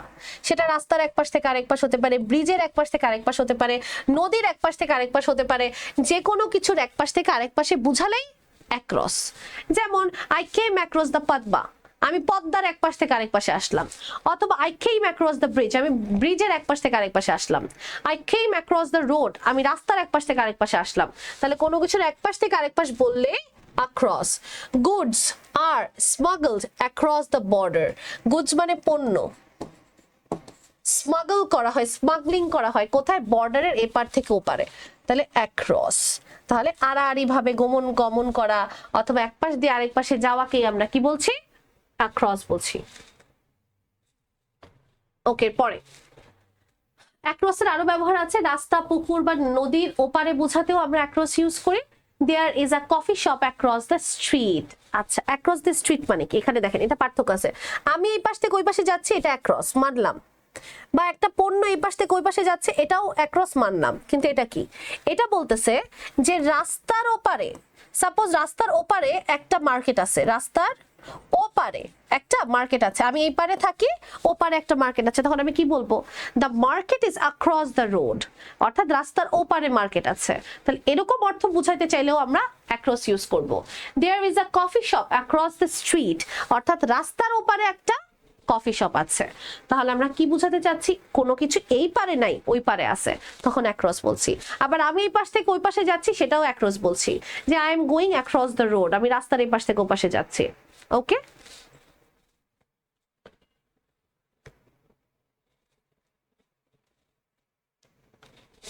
ওকে, এরপরে আসতেছে থ্রু। থ্রু এর ব্যবহারটা খুবই সহজ এবং মজাদার। কিভাবে দেখেন, সাপোজ আমি আপনাকে বললাম এটা একটা দেয়াল, ঠিক আছে? এটা একটা দেয়াল এবং এই দেয়ালের মধ্যে দিয়ে আমি একটা গুলি করব, ঠিক আছে? এই দেয়ালের মধ্য দিয়ে আমি একটা গুলি করব। তখন আমি যদি এই দেয়ালের মধ্য দিয়ে একটা গুলি করি, তাহলে গুলিটা কি এদিক দিয়ে ভেদ করে ঢুকে পিছন দিয়ে বের হয়ে যাবে। তাহলে যখন কোনো কিছুর ভেতর দিয়ে ঢুকে পিছন দিয়ে বের হয়ে যাচ্ছে, সেটাকে আমরা বলছি কি? থ্রু। কোনো কিছু যখন একটার ভেতর দিয়ে ঢুকে আরেকটা পিছন দিয়ে বের হয়ে যাচ্ছে, সেটাকেই কি বলবো? থ্রু বলবো। আবার মনে করেন যে এটা হচ্ছে একটা টানেল, ঠিক আছে, যে টানেলের পেছন দিয়ে এটা হচ্ছে একটা সেতু এবং এই টানেলের মধ্যে দিয়ে আপনি আপনার ট্রেন যাচ্ছে, ঠিক আছে, এটার ভেতর দিয়ে একটা ট্রেন যাচ্ছে এবং সেই ট্রেনের যাত্রী আপনি। এখন সেই ট্রেনটা যখন যাচ্ছে তখন আপনি কি করতেছেন, তখন আপনি হচ্ছে এই যে ভেতর দিয়ে যাচ্ছেন। তাহলে আপনি যখন এই টানেলটার ভেতর দিয়ে যাচ্ছেন সেটাকে আমরা কি বলছি, এটাকেও আমরা বলছি হচ্ছে থ্রু, যে I am going through the tunnel বা the train is going through the tunnel, অথবা the bullet went through the wall, the bullet went through the wall, মানে কোনো কিছু একদিক দিয়ে ঢুকে আরেক দিক দিয়ে বের হয়ে যাওয়া, সেটা টানেল হোক, ওয়াল হোক আর যাই হোক। দেখেন they walked through the woods in the rain। আচ্ছা উডস মানে কি জানেন, উডস মানে হচ্ছে বন, অর্থাৎ সে বনের ভেতর দিয়ে হেঁটে গেল। তাহলে ভেতর দিয়ে বোঝাচ্ছে, তাহলে কি বলবো, থ্রু। ভেতর দিয়ে বোঝাচ্ছে, তাহলে কি বলবো, থ্রু, যে বনের ভেতরে ঢুকেছে এবং আরেক সাইড দিয়ে বের হয়েছে, সেটার জন্য আমরা কি বলছি, থ্রু বলছি। আচ্ছা এরপরে আসেন অ্যাবাভ এর ব্যবহার। তল স্পর্শ না করে উপরে স্থির অবস্থা বোঝাতে অ্যাবাভ বসে। তল স্পর্শ না করে উপরে স্থির বোঝাতে অ্যাবাভ বসে। আচ্ছা এখানে আমি যদি আপনাকে একটা এরকম সেন্টেন্স বলি, the fan is dash my head. সেন্টেন্সটা খেয়াল করেন, the fan is dash my head, ফ্যানটা আমার মাথার উপরে। আচ্ছা এখন এই যে ফ্যানটা মাথার উপরে, কিসের উপরে, মাথার উপরে, এবং এই মাথার উপরে ও কি স্পর্শ করে আমার মাথার উপরে বসে আছে, অবশ্যই না। তাহলে এটা কি করেনি, কোনো তল স্পর্শ করেনি, তল স্পর্শ করেনি। আচ্ছা তাহলে মাথার উপরে আছে কিন্তু একটা ডিস্টেন্সে, তল স্পর্শ করেনি, এটাও কারেক্ট। এখন দেখেন এটা কি রকম অবস্থায় আছে, স্থির। স্থির বলতে এখন বলতে পারেন আপু ফ্যান যদি ছেড়ে দেয় তাহলে তো ফ্যান তো ঘুরবে, তাহলে তো ফ্যান স্থির না। আরে বাবা আমি ওই ঘূর্ণন গতির কথা বলতেছি না। স্থির বলতে আপনার মাথার উপর ফ্যান আছে, একটু পর কি ওইদিকে চলে যাবে, নাকি একটু পর আপনার মার মাথার উপর চলে যাবে, is it possible, not possible. Fan যেখানে আছে এখানেই স্থির, তাহলে এটা কি অবস্থায় আছে, স্থির অবস্থায় আছে। তাহলে আমার মাথার উপরে আছে, তল স্পর্শ করেনি, স্থির অবস্থায় আছে, তাহলে এখানে কি বলবো, above, the fan is above my head। ওকে এরকম ভাবেই হবে হচ্ছে অ্যান্সার। চলে যাচ্ছি পরে। দেখেন above মানে পদমর্যাদা বুঝায়, অবস্থান বুঝায়, গুরুত্ব বুঝায় ইত্যাদি বিবেচনা করে উপরে অবস্থান কোনো ব্যক্তির বা বস্তুর চেয়ে আরো বেশি বোঝাতে above বসে। যেমন আমি আপনার চেয়ে পদমর্যাদায় উপরে, তাহলে আমারটা above। আপনি আমার চেয়ে পদমর্যাদা উপরে, above। আপনি আমার চেয়ে অবস্থানে উপরে, above। আপনি আমার চেয়ে গুরুত্বের দিক থেকে উপরে, আপনিও above। কিরকম দেখেন, he is above me in rank, rank মানে পজিশনে, আমার চেয়ে উপরে, above। there is a roof above us, roof মানে ছাদ, আমাদের উপরে একটা ছাদ আছে, আমাদের মাথার উপরে কি আছে, ছাদ আছে, তাই না, আমাদের মাথার উপরে আছে, তাহলে এটাও above। the sky is above us, দেখেন আকাশ আমাদের উপরে আছে, যেটা আমাদের কোনো তল স্পর্শ করে না, আমরাও স্পর্শ করতে পারবো না, এবং স্থির, আকাশ যেখানে আছে এখানেই থাকবে, অন্য কোথাও চলে যাবে না, তাহলে এটাও above। you should value honor above our life, অর্থাৎ সম্মানকে ভ্যালু দেওয়া উচিত আমাদের জীবনের থেকে বেশি, তাহলে আমরা জীবনের থেকে বেশি সম্মান দিব অনারকে। তাহলে একটার চেয়ে আরেকটা বেশি বুঝালেও above। তাহলে কোনো কিছু উপরে বুঝালে, কারো অবস্থান কারো চেয়ে বেশি হলে above, কোনো কিছু উপরে বোঝালে above, কোনো কিছু একটার সাথে আরেকটার তুলনায় বেশি হলে above। তাহলে আমরা নানা কারণে নানাভাবে above এর ব্যবহারটা করতে পারি। আসেন চলে যাই ওভারের ব্যবহার। দেখেন অ্যাবাভ আর ওভারের মধ্যে খুব সুন্দর একটা ডিফারেন্স আছে। ডিফারেন্সটা কি জানেন, ডিফারেন্সটা হচ্ছে, আমি আপনাকে একটা এক্সাম্পল দিয়ে বুঝাই। The birds are flying dash my head, অর্থাৎ আমার মাথার উপর দিয়ে পাখি উঠতেছে। আচ্ছা এখন এই যে পাখিগুলো মাথার উপর দিয়ে উঠতেছে, এটা কি মাথার উপরে না, আচ্ছা তাহলে এটা উপরে। আচ্ছা এটা কি আমার মাথাকে টাচ করছে, করে নাই, তাহলে এটা কি তল স্পর্শ না করে, এবং তার পাশাপাশি এটা স্থির না, ফ্যান যেমন স্থির ছিল এটা স্থির না, এটা গতিশীল, তাহলে এটা কিরকম হবে, গতিশীল। তাহলে তল স্পর্শ না করে উপরে যদি গতিশীল হয়, তল স্পর্শ না করে উপরে যদি গতিশীল হয়, তাহলে আমরা কি বলবো, তাহলে আমরা বলবো হচ্ছে ওভার। কি বলবো, over. The birds are flying over my head. The birds are flying over my head. Okay, so গেল এটা। ওভারের আরেকটা ব্যবহার আছে, কোনো কিছু অন্য কিছুকে স্পর্শ না করে অপেক্ষাকৃত কম উপরে অবস্থান, স্থিরভাবে অবস্থান করছে বোঝাতে ওভার বসে। আচ্ছা, আমরা একটা এক্সাম্পল দেখি।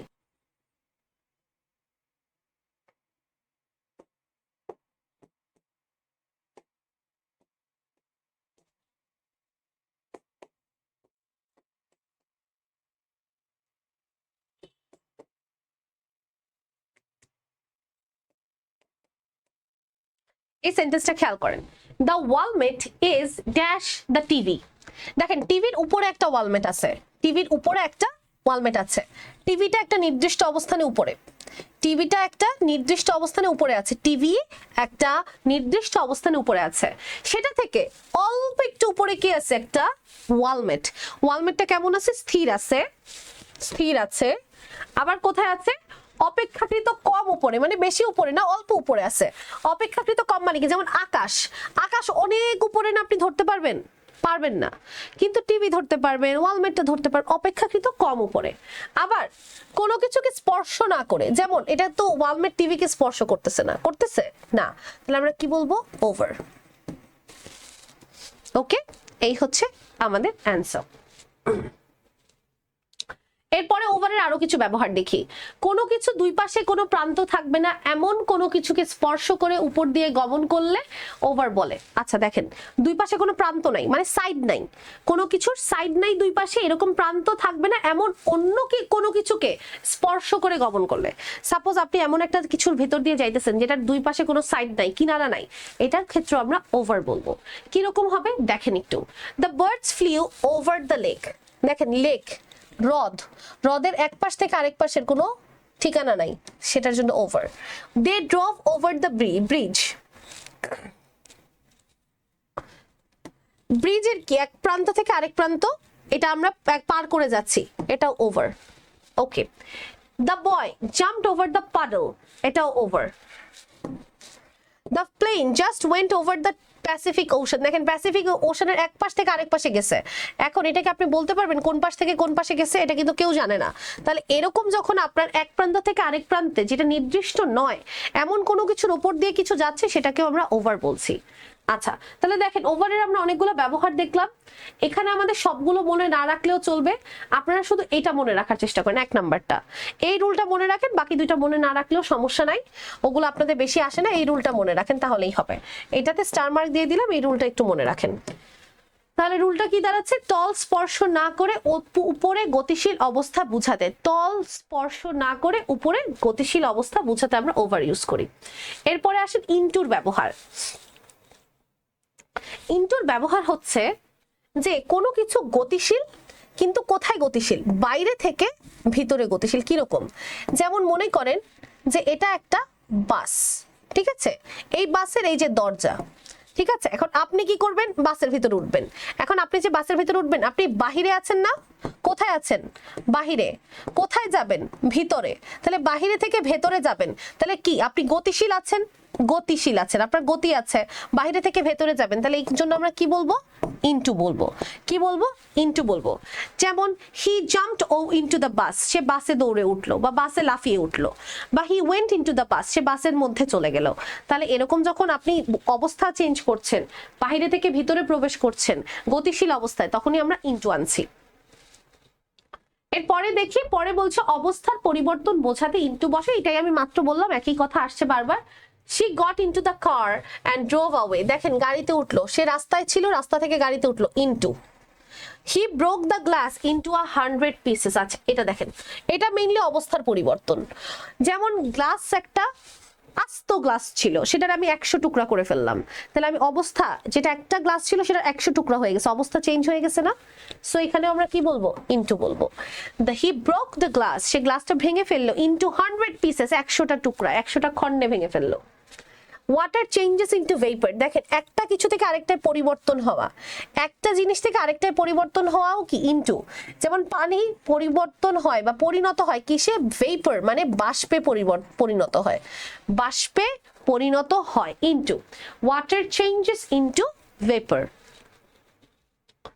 অনটু দেখেন, অনটু মানে হচ্ছে উপর থেকে নিচে এবং নিচে থেকে উপরে গতিশীলতা বুঝাতে, কিন্তু তল ভেদ না করে বুঝাতে অনটু বসে। তল ভেদ না করে মানে কি কোনো কিছুর ভেতর দিয়ে প্রবেশ করে যাবে না। মনে করেন উপর থেকে কিছু পড়ে মাটির নিচে দিয়ে ঢুকে ভিতরে চলে গেছে, নো, নট দ্যাট। কোনো কিছু উপর থেকে নিচে পড়ছে, যেমন গাছে থেকে আম পড়ছে, এটা অনটু। বাইকের উপর থেকে আপনি পড়ে গেছেন, এটা অনটু। ঠিক আছে, দেখেন, আ ট্রি ফেল অনটু আ কার। দেখেন একটা গাছ গাড়ির উপর পড়ছে, তো গাছটা কই ছিল? উপরে ছিল। উপর থেকে কই পড়ছে? গাড়িতে। গাড়ি কই ছিল? নিচে। তাহলে কোনো কিছু যখন উপর থেকে নিচে পড়তেছে তাহলে কি বলতেছি? অনটু।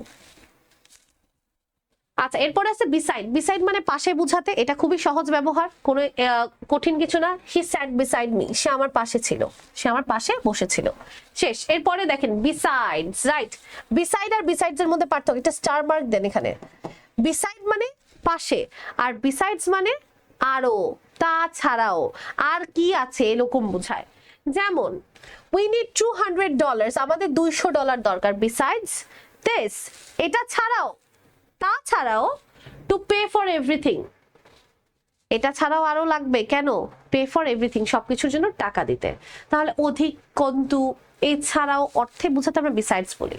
আমি যদি আপনাকে এরকম একটা সেন্টেন্স বলি, আই লাভ টি, আমি চা পছন্দ করি, ফুল স্টপ দিয়ে বললাম বিসাইডস, তাছাড়াও, I am fond of coffee, আমি কফি ভালোবাসি, আমি চা ভালোবাসি, তাছাড়াও আমি কফির প্রতিও আকর্ষিত।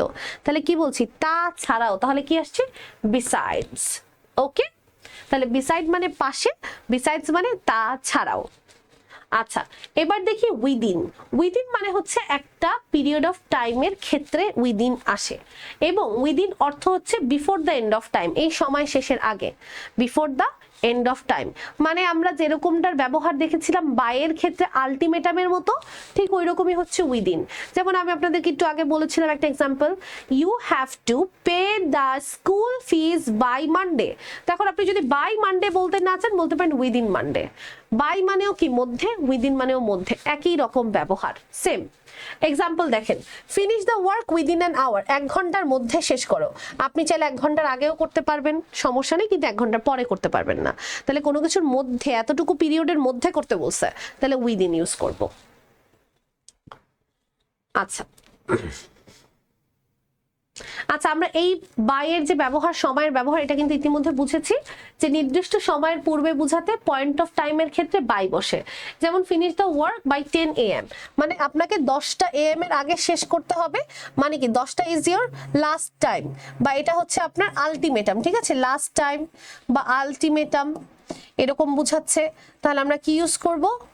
বাই ইউজ করব। ঠিক আছে, যে 10টার মধ্যে। বা আপনি যদি এখানে বলেন finish the work within 10 AM, মানে কি 10টার মধ্যেই শেষ করো, উইদিন 10 AM। ওকে, তাহলে এই হচ্ছে আমাদের বাই আর উইদিন। আচ্ছা, আমরা এখন প্র্যাকটিসে যাব, কিন্তু প্র্যাকটিসে যাওয়ার আগে আমরা আরেকবার রিক্যাপ করে নিই আমরা কি কি প্রিপোজিশন দেখলাম। আমরা সবার প্রথমে ইনের ব্যবহার দেখলাম, যেখানে আমরা পেয়েছি কি ইন নানা কাজে ব্যবহৃত হয়, সালের ক্ষেত্রে, ঋতুর ক্ষেত্রে, তারপরে রাস্তার নামের পূর্বে আমরা ইনের ব্যবহার দেখেছি, রাইট? আমরা ইনের ব্যবহার দেখেছি। ওকে, তারপরে কিন্তু আমরা দেখেছি অনের ব্যবহার, তারিখের পূর্বে অন হয়, তারপরে আমাদের নির্দিষ্ট সময়ের পূর্বে যদি অ্যাডজেক্টিভ থাকে সেখানে অন হয়, আমরা অনেরও অনেকগুলো ব্যবহার দেখেছি। তারপরে আমরা দেখেছি হচ্ছে অ্যাটের ব্যবহার।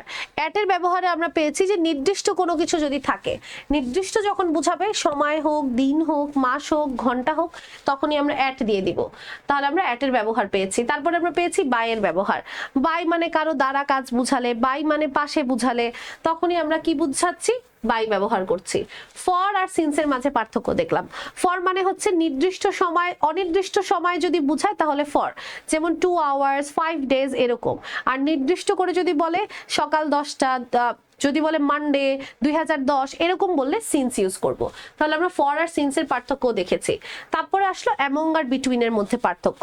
অ্যামং মানে হচ্ছে দুইয়ের অধিকের মাঝে, আর বিটুইন মানে হচ্ছে দুইয়ের মাঝে। যদি বুঝায় তাহলে বিটুইন ইউজ করব। অ্যালং মানে হচ্ছে পাশে দিয়ে কোনো কিছু গা ঘেঁষে চলে যাওয়া। অ্যাক্রস মানে হচ্ছে এক পাশ থেকে আরেক পাশে যাওয়া। তারপরে পেয়েছিলাম আমরা থ্রু। থ্রু মানে হচ্ছে কোনো কিছুর ভেতর দিয়ে ভেদ করে চলে যাওয়া। তারপরে আমরা পেয়েছি অ্যাবাভ, কোনো কিছু উপরে আছে কিন্তু স্থির অবস্থায় আছে, সেটা অ্যাবাভ। আর তারপরে পেয়েছি ওভার, যেটা উপরে আছে কিন্তু গতিশীল অবস্থায় আছে, সেটা হচ্ছে ওভার। আর ইনটু আর অনটুর মধ্যে পার্থক্য দেখেছি। ইনটু মানে হচ্ছে বাইরে থেকে ভেতরে প্রবেশ করছি, সেটা গতিশীল, বাইরে থেকে ভেতরে গতিশীল, সেটা ইনটু। আর উপর থেকে নিচে গতিশীল, সেটা অনটু। পার্থক্য এটাই ছিল। আচ্ছা, এরপরে আমরা দেখেছি বিসাইড আর বিসাইডস এর মধ্যে পার্থক্য। বিসাইড মানে পাশে, আমার সাথে, আর বিসাইডস মানে হচ্ছে তা ছাড়াও, অধিকন্তু, আরো, এরকম বোঝালে। উইদিন আর বাইয়ের মধ্যে আমরা দেখেছি উইদিন মানে হচ্ছে এই সময়ের আগে করে ফেলতে হবে, আর বাই মানে হচ্ছে এর মধ্যে করতে হবে, সময়ের আগে আর এর মধ্যে। সো এই দুইটা প্রায় কাছাকাছি। এই ছিল আমাদের প্রেপোজিশনের বেসিক নিয়ে আলোচনা। আমার কাজ ছিল আপনাদেরকে সহজভাবে বুঝিয়ে দেওয়া, কিন্তু আপনাদের কাজ হচ্ছে বারবার আয়ত্ত করার মাধ্যমে এইটা একেবারে ভালোভাবে বুঝে ফেলা। ওকে, আমরা এতক্ষণ ধরে তো প্রিপোজিশনের সকল রুলস গুলো দেখলাম। এখন আমরা সবচেয়ে বেশি গুরুত্বপূর্ণ যে টপিকটা আমাদের প্রিপোজিশন পারার জন্য, সেটা হচ্ছে অ্যাপ্রোপ্রিয়েট প্রিপোজিশন।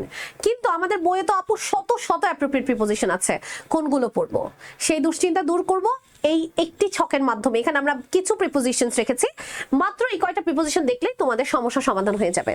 প্রথমেই আছে ফর যুক্ত সকল অ্যাপ্রোপ্রিয়েট প্রিপোজিশন, যেমন কোয়ালিফাইড ফর অর্থাৎ উপযুক্ত, ডিজায়ার ফর মানে আকাঙ্ক্ষা, থার্স্ট ফর মানে আশা, লুক ফর মানে খোঁজা। দেখেন প্রত্যেকটা অ্যাপ্রোপ্রিয়েট প্রিপোজিশন দিয়ে এখানে সেন্টেন্স করা আছে। Emon is qualified for the job, Emon এই চাকরিটার জন্য উপযুক্ত। She has a strong desire for success, তার সফলতার জন্য আকাঙ্ক্ষা আছে। He has a thirst for knowledge, তার জ্ঞানের জন্য পিপাসা আছে বা আশা আছে। What are you looking for, তুমি কি খুঁজতেছো? তাহলে আমরা নানা কারণে এইভাবে ফর প্রিপোজিশন গুলো কিছু ওয়ার্ডস এর সাথে যুক্ত করে থাকি। তারপরে দেখছি টু এর ব্যবহার, ভেরি ইম্পর্টেন্ট। অ্যাডিক্টেড টু, আসক্ত। Young boys of our generation are addicted to gaming, আমাদের যুগের ছেলেরা গেমিং খেলার প্রতি অনেক বেশি আসক্ত।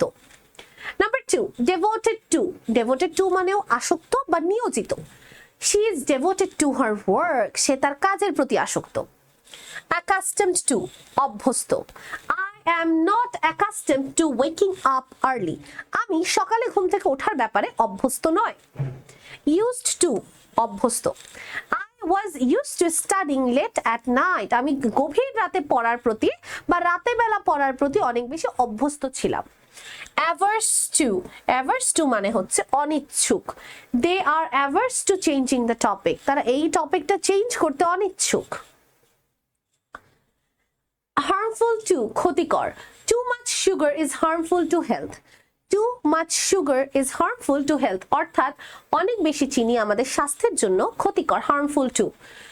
Detrimental to মানেও ক্ষতিকর, একই অর্থ। Deforestation is detrimental to the environment, অর্থাৎ ডিফরেস্টেশন বা বন উজাড়করণ আমাদের পরিবেশের জন্য ক্ষতিকর। ইনটেন্ট টু, আগ্রহী। হি ইনটেন্ডস টু ভিজিট কক্সেস বাজার, সে কক্সবাজার যাওয়ার প্রতি আগ্রহী। অ্যাডহেয়ার টু মানে লেগে থাকা। He always adhere to his principles, সে সবসময় তার ন্যায় নৈতিকতার প্রতি লেগে থাকে। ক্লিং টু মানেও লেগে থাকা। We should ক্লিং two hope in any situation, আমরা আশার প্রতি লেগে থাকবো, যে আমরা কখনো নিরাশ হব না, লেগে থাকবো সব সময়। Indifferent two, he seems indifferent to the outcome. Indifferent two মানে উদাসীন, অর্থাৎ সেই ফলাফলের প্রতি অনিচ্ছুক বা উদাসীন। বেনিফিশিয়াল টু মানে উপকারী। The advice, your advice was very beneficial to me, তোমার অ্যাডভাইস, উপদেশটা আমার জন্য অনেক বেশি উপকারী ছিল। Useful to, this tool is useful to the workers, এই টুলটা, এই হাতিয়ারটা ওয়ার্কারদের জন্য খুবই কার্যকরী। এসেনশিয়াল টু, প্রয়োজনীয়। The work is essential to success, অর্থাৎ এই hard work is essential to success, অর্থাৎ কঠোর পরিশ্রম দরকার সফলতার জন্য। দরকার, প্রয়োজন বুঝালে এসেনশিয়াল। ইনজুরিয়াস টু মানে ক্ষতিকর। Smoking is injurious to health. আচ্ছা, এরপরে আসছে অ্যাট এর ব্যবহার।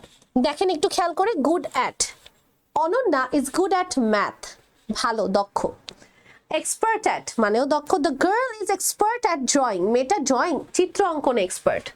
লাফ অ্যাট বিদ্রুপ করা, ডোন্ট লাফ অ্যাট দ্য পোর, গরিবের উপর বিদ্রুপ করো না।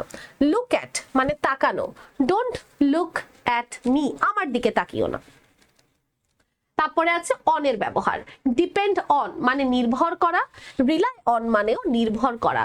যেমন the farmers depend on rain for their crops, তারা তাদের ফসলের জন্য কিসের উপর নির্ভর করে, বৃষ্টির উপর। You can rely on me to help you, তুমি আমার উপর নির্ভর করতে পারো সাহায্যের জন্য। এরপরে আছে ইনটুর ব্যবহার, ইনটু মানে হচ্ছে এখানে লুক ইনটু, লুক ইনটু মানে তদন্ত করা। I will look into your problem, আমি তোমার সমস্যা নিয়ে তদন্ত করব। ফ্রম, ফ্রম এর খুবই গুরুত্বপূর্ণ কিছু ব্যবহার দেখতে পাচ্ছি। অ্যাবস্টেইন ফ্রম মানে বিরত থাকা, রিফ্রেইন ফ্রম মানেও বিরত থাকা। যেমন you should abstain from bad habits, খারাপ অভ্যাস থেকে বিরত থাকা উচিত, abstain from. Please refrain from smoking, অর্থাৎ ধূমপান থেকে বিরত থাকো। ডেভিয়েট ফ্রম, আচ্ছা ডেভিয়েট ফ্রম এটাতে স্টার মার্ক দেন, এই ফ্রম এর গুলো খুব ইম্পর্টেন্ট, কোনো কিছু থেকে পার্থক্য করা। Don't deviate from your goals, অর্থাৎ তোমার লক্ষ্য থেকে দূরে সরে এসো না, তোমার লক্ষ্য থেকে বিচ্যুত হয়ে যেও না, এরকম বোঝাচ্ছে। তারপরে আছে আফটার, আফটার এর খুবই গুরুত্বপূর্ণ দুইটা হচ্ছে হ্যাঙ্কার আফটার, রান আফটার, দুইটার অর্থ একই, পিছু ছোটা, কোনো কিছুর পেছনে ভাগা। ডোন্ট হ্যাঙ্কার আফটার মানি টাকার পেছনে ছুটো না, we should not run after money, আমাদের টাকার পেছনে ছোটা উচিত না। ডাউন, ডাউন মানে এখানে সবচেয়ে গুরুত্বপূর্ণ হচ্ছে জট ডাউন, জট ডাউন মানে হচ্ছে লিখে রাখা, যেমন রাইট ডাউন, ঠিক ওই রকমই জট down. she jotted down the data, অর্থাৎ সে ডাটা বা তথ্যগুলো জট ডাউন মানে কি লিখে রাখলো, একত্রিত করে রাখলো। এই ছিল আমাদের গুরুত্বপূর্ণ প্রিপোজিশন। এরপরে আসবো অফ নিয়ে গুরুত্বপূর্ণ প্রিপোজিশন গুলো। অফের প্রিপোজিশন গুলো খুব গুরুত্বপূর্ণ। এই অ্যাপ্রোপ্রিয়েট প্রিপোজিশন গুলো আমরা সবাই প্রতিদিন যদি 5-6 বার করে দেখি, এরকম টানা 7 দিন দেখতে দেখতে আমাদের কি আয়ত্ত এসে যাবে, বসে বসে একটা একটা করে মুখস্থ করার কোনো দরকার নেই। afraid of মানে ভীত, I am afraid of the dark, আমি অন্ধকার ভয় পাই। aware of সচেতন, I am aware of my responsibilities, আমি আমার দায়িত্ব সম্পর্কে সচেতন। conscious of, Anika was very conscious of her appearance, Anika কিভাবে আসছে সেটা নিয়ে সে খুব সচেতন ছিল। deprived of, আচ্ছা এটা deprived of হবে, deprived মানে হচ্ছে বঞ্চিত, we are deprived of our rights, আমরা আমাদের অধিকার থেকে বঞ্চিত। devoid of অভাব, his voice was devoid of emotion, তার আওয়াজে আবেগের অভাব ছিল, emotion। ওকে, এই ছিল আমাদের অ্যাপ্রোপ্রিয়েট প্রিপোজিশন গুলো। আই হোপ আপনারা এতটুকু, খুব কম দিয়েছে এবং শুধু গুরুত্বপূর্ণ গুলো দিয়েছে, এতটুকু আশা করি আপনারা মুখস্থ করতে পারবেন। আসেন আমরা চলে আসি আমাদের প্রিপোজিশনের প্র্যাকটিসে। আমরা শুরু করছি, সবাই খাতা কলম নিয়ে বসে সুন্দরভাবে আপুর সাথে প্র্যাকটিস করব। আসেন শুরু করি আমরা। A good student is fond dash books, আচ্ছা প্রথমটাতেই আসছে অ্যাপ্রোপ্রিয়েট প্রিপোজিশন। আচ্ছা আমরা অ্যাপ্রোপ্রিয়েট প্রিপোজিশন গুলো খাতায় নোট করব। ফন্ড অফ, ফন্ড অফ মানে হচ্ছে কোনো কিছুর প্রতি ভালো লাগা অথবা আগ্রহ থাকা, ভালো লাগা অথবা আগ্রহ থাকা। তাহলে আমরা কি বলবো, he is fond of books, তাহলে আমাদের প্রথমটার অ্যান্সার যাবে হচ্ছে of. He adheres dash his studies, adhere মানে হচ্ছে লেগে থাকা, যেটা আমরা একটু আগেই পড়েছি। adhere এর সাথে কি হয়, টু, যেটার মানে হচ্ছে লেগে থাকা। অর্থাৎ একটা ভালো স্টুডেন্ট সবসময় বইয়ের প্রতি আসক্ত থাকে, ভালো লাগে এবং সে সবসময় লেখাপড়ার সাথে লেগে থাকে, তাহলে adhere to। He always tries to cut a brilliant figure dash the examination, ওকে এটা অ্যাপ্রোপ্রিয়েট প্রিপোজিশন না, এটা হচ্ছে আমরা এতক্ষণ ধরে ক্লাসের শুরুতে যে প্রিপোজিশন গুলো শিখেছি সেটার উপর।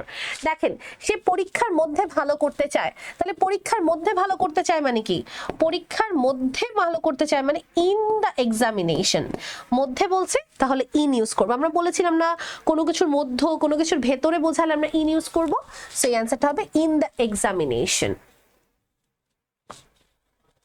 He never deviates dash his duties because he knows that success depends dash hard work, আচ্ছা deviate মানে কোনো কিছুতে পার্থক্য করা বা সরে আসা, তাহলে deviate এর সাথে কি হয়, deviate এর সাথে হয় from, deviate from. Deviate from মানে হচ্ছে বিচ্যুত হওয়া বা কোনো কিছু থেকে সরে আসা, বিচ্যুত হওয়া বা সরে আসা।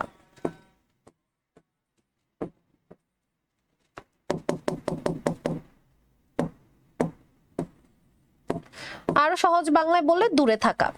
অর্থাৎ দেখেন বলছে he never deviates dash his duty, সে কখনো তার দায়িত্ব থেকে দূরে থাকে না, তাহলে deviates from. He knows that, সে জানে যে success depends dash hard work, সফলতা নির্ভর করে কিসের উপর, কঠোর পরিশ্রমের উপর। আর আমরা জানি ডিপেন্ডের সাথে কি হয়, অন, এটাও একটা অ্যাপ্রোপ্রিয়েট প্রিপোজিশন। ডিপেন্ড অন মানে হচ্ছে নির্ভর করা, ডিপেন্ড অন মানে হচ্ছে নির্ভর করা। আমি যখন এগুলো বোর্ডে লিখছি আপনারাও তখন এগুলো খাতায় লিখবেন, তাহলে কি হবে, লিখতে লিখতে আমাদের পড়া হয়ে যাবে, নির্ভর করা। তাহলে আমরা দেখেন এখানে 4টা অ্যাপ্রোপ্রিয়েট প্রিপোজিশন পেয়েছে, আরেকটা মাত্র প্রিপোজিশনের রুল পেয়েছি। তাহলে আমরা বুঝতে পারছি কোনটা বেশি গুরুত্বপূর্ণ, অ্যাপ্রোপ্রিয়েট প্রিপোজিশন। আমরা সলভ করি 2 নাম্বারটা আসেন। A man is accustomed dash hard work is not afraid dash any difficulty. অর্থাৎ একজন মানুষ যে কঠোর পরিশ্রমের সাথে অভ্যস্ত, সে কখনোই ডিফিকাল্টি, কোনো কঠিন জিনিসকে ভয় পায় না। আচ্ছা, অ্যাকাস্টমের সাথে কি হবে, আমরা জানি অ্যাকাস্টমডের সাথে হবে অ্যাকাস্টম টু। অ্যাকাস্টম টু মানে হচ্ছে অভ্যস্ত, অ্যাকাস্টম টু মানে হচ্ছে অভ্যস্ত। অর্থাৎ আমরা যখন কোনো কিছুতে অভ্যস্ত বুঝাবো তখন কি বলবো, অ্যাকাস্টমড টু। ওকে, এরপরে বলছে hard work is not afraid, সে ভয় পায় না, কি ভয় পায় না, সে কখনো কঠিন কিছুকে ভয় পায় না। আর ভয় পাওয়া মানে হচ্ছে আফ্রেড অফ, এটার অ্যাপ্রোপ্রিয়েট প্রিপোজিশন হচ্ছে কোনো কিছু ভয় পাওয়া, কোনো কিছু কে ভয় পাওয়া। So the right answer will be of. A man accustomed to hard work is not afraid of any difficulty. He is worthy of praise dash his hard work. Say praise, প্রশংসার হকদার ড্যাশ ইজ হার্ড ওয়ার্ক, কিসের জন্য, তার কঠোর পরিশ্রমের জন্য। দেখেন এখানে আমরা একটা রুল পাচ্ছি, রুলটা এরকম যে যদি আপনাকে বুঝায় জন্য, কি বুঝায় জন্য, তখন জন্য বললে আপনি ইউজ করবেন ফর। যেমন সে আমার জন্য ভালো, he is good for me, এইটা আমার জন্য দরকারি, it is important for me, তাহলে জন্য বুঝালে আমরা কি ইউজ করছি, ফর। সেম এই সেন্টেন্সে he is worthy of praise, সে প্রশংসার হকদার বা প্রশংসার দাবিদার ড্যাশ ইজ হার্ড ওয়ার্ক, কেন, তার কঠোর পরিশ্রমের জন্য। তাহলে জন্য মানেই আমরা কি বলবো, জন্য মানেই আমরা বলবো ফর হিজ হার্ড ওয়ার্ক, তাহলে এটার অ্যান্সার আসবে হচ্ছে ফর। আচ্ছা, he is never indifferent to success, দেখেন এখানেও কিন্তু একটা অ্যাপ্রোপ্রিয়েট প্রিপোজিশন আছে, সেটা কিন্তু শূন্য স্থানে নেই, দেওয়া আছে প্রশ্নে। সে কখনোই তার সফলতার প্রতি উদাসীন থাকে না। Success depends dash hard work, সফলতা নির্ভর করে পরিশ্রমের উপর। এটার অ্যান্সার অন হবে, এটা আর লিখছি না কারণ এটা ঠিক একটু আগেই লিখেছি। সফলতা নির্ভর করে কিসের উপর, পরিশ্রমের উপর। A hard working man is entertained by everybody in work, অর্থাৎ যে কঠোর পরিশ্রমী সে সবসময় সবার দ্বারা ভালোবাসা পায়। He never deviates the right path of success, এটাও আমরা একটু আগে লিখেছি যে সে কখনোই সফলতার সঠিক পথ থেকে বিচ্যুত হয় না, ডেভিয়েটস ফ্রম। তাহলে 2টা আমরা আগে দেখেছি, 2টা আমরা এখন পেয়েছি, আর একটা হচ্ছে আমাদের রুলের মধ্যে পড়ছে। তাহলে এখানেও আমাদের 4টা অ্যাপ্রোপ্রিয়েট প্রিপোজিশন পেলাম আর একটা রুল পেলাম। তাহলে আমাদের মেইন ফোকাস কি, অ্যাপ্রোপ্রিয়েট প্রিপোজিশন। আশা করি আপনারা সবাই এটা বুঝতে পেরেছেন। চলে যাচ্ছি পরেরটার প্র্যাকটিসে। পরেরটার প্র্যাকটিসে বলছে man is the supreme creation dash Allah. আচ্ছা, এখানে ব্যাপারটা আমরা একটু বুঝি। আল্লাহর সবচেয়ে উৎকৃষ্ট সৃষ্টি হচ্ছে মানুষ। আচ্ছা, তাহলে কার, আল্লাহর, আল্লাহর। আচ্ছা, তখন আমরা কি বলছি, আল্লাহর, এখানে আমরা একটা র চলে আসছে, রাইট। আচ্ছা, তাহলে এটা কি দাঁড়াইতেছে, এই যে এরকম র বা এর যখন আসবে এটা কি বুঝাচ্ছে জানেন, এটা পজেশন বুঝাচ্ছে, এটা কর্তৃত্ব বুঝাচ্ছে। এরকম বললে আমরা সবসময় অফ ইউজ করব। যেমন এই ব্যাগটা মারিয়ার, তাহলে this bag is of Maria, কার ব্যাগ, মারিয়ার bag, this bag is of Maria. এই গাড়িটা আমার বাবার, this car is of my father, এটা আমার বাবার গাড়ি। তাহলে যখনই কারও বুঝাচ্ছে বাবার, মারিয়ার, তখনই অফ। আবার যেমন বলছে মানুষ হচ্ছে সৃষ্টিকর্তার সর্বোৎকৃষ্ট সৃষ্টি, সৃষ্টিকর্তার র আসছে, এই যে র বা এর এরকম যখন আসছে তখন আমরা সেখানে অফ দিচ্ছি, কেন, এটা তার মালিকানা বুঝাচ্ছে। ওকে, তাহলে আমাদের এখানে অ্যান্সার হবে হচ্ছে অফ। তাহলে এটা একটা কি রুলের মধ্যে পড়লো, নট অ্যাপ্রোপ্রিয়েট প্রিপোজিশন, এটা একটা রুল, খাতায় লিখে রাখবেন সবাই। He is different dash other animals because he has more IQ than them. আচ্ছা, আমরা আলাদা, কাদের থেকে আলাদা? অন্য প্রাণীদের থেকে আলাদা। কেন? কারণ আমাদের আইকিউ আছে, যেটা তাদের নাই। আচ্ছা, তাহলে অন্য প্রাণীদের থেকে আলাদা, এটাও একটা রুলে পড়ছে, সেটা হচ্ছে থেকে। থেকে যদি বুঝায়, কোনো কিছু থেকে বুঝালে আমরা ইউজ করব ফ্রম। কোনো কিছু থেকে মানে কি আমি তার থেকে ভালো, I am good from him মানে কি আমি তার তুলনায় ভালো। বা আমি যদি এখানে বলি he is different from other elements, সে অন্য প্রাণীদের থেকে আলাদা, তাহলে এই যে থেকে বুঝাচ্ছি এখানে কি দিচ্ছি? ফ্রম। এরপরে দেখেন, because he has more IQ than them he can differentiate dash right and wrong. দেখেন আমরা আরেকটা রুল একটু আগে শিখেছিলাম, বিটুইন এর ব্যবহার, যে দুইয়ের মাঝে বুঝালে, কিসের মাঝে বুঝালে? দুইয়ের মাঝে। যে কোনো কিছু যদি এরকম হয় যে দুইয়ের মাঝে, দুই এর মাঝে, যে দুইটা জিনিসের মাঝে বুঝালে বিটুইন। তাহলে দেখেন এখানে দুইটা জিনিসের মাঝে আছে রাইট আর রং, রাইট আর রং এর মাঝে আছে, তাহলে রাইট আর রং এর মাঝে কি দিব? বিটুইন। হি ক্যান ডিফারেন্সিয়েট, কারণ মানুষরা কি করতে পারে? খারাপ আর ভালোর মাঝে পার্থক্য করতে পারে, যেটা কি পশু পাখিরা পারে না। Between right and wrong, because কেননা অফ হিজ র্যাশনালিটি, তার বিবেক বুদ্ধির কারণে। He can refrain himself doing any harmful did. আমরা একটু আগে পড়েছিলাম অ্যাবস্টেইন ফ্রম, রিফ্রেইন ফ্রম।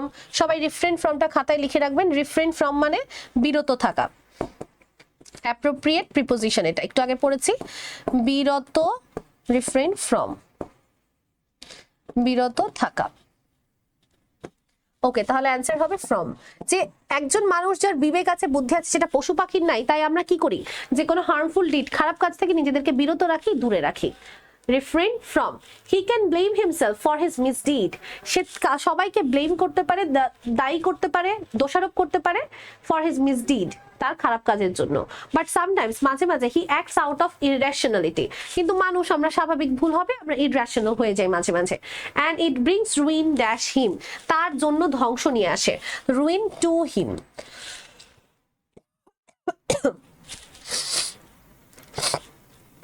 আচ্ছা, এখানে প্রতি বুঝাচ্ছে, প্রতি, তার প্রতি ধ্বংস নিয়ে আসে, তাহলে প্রতি বুঝালেও two.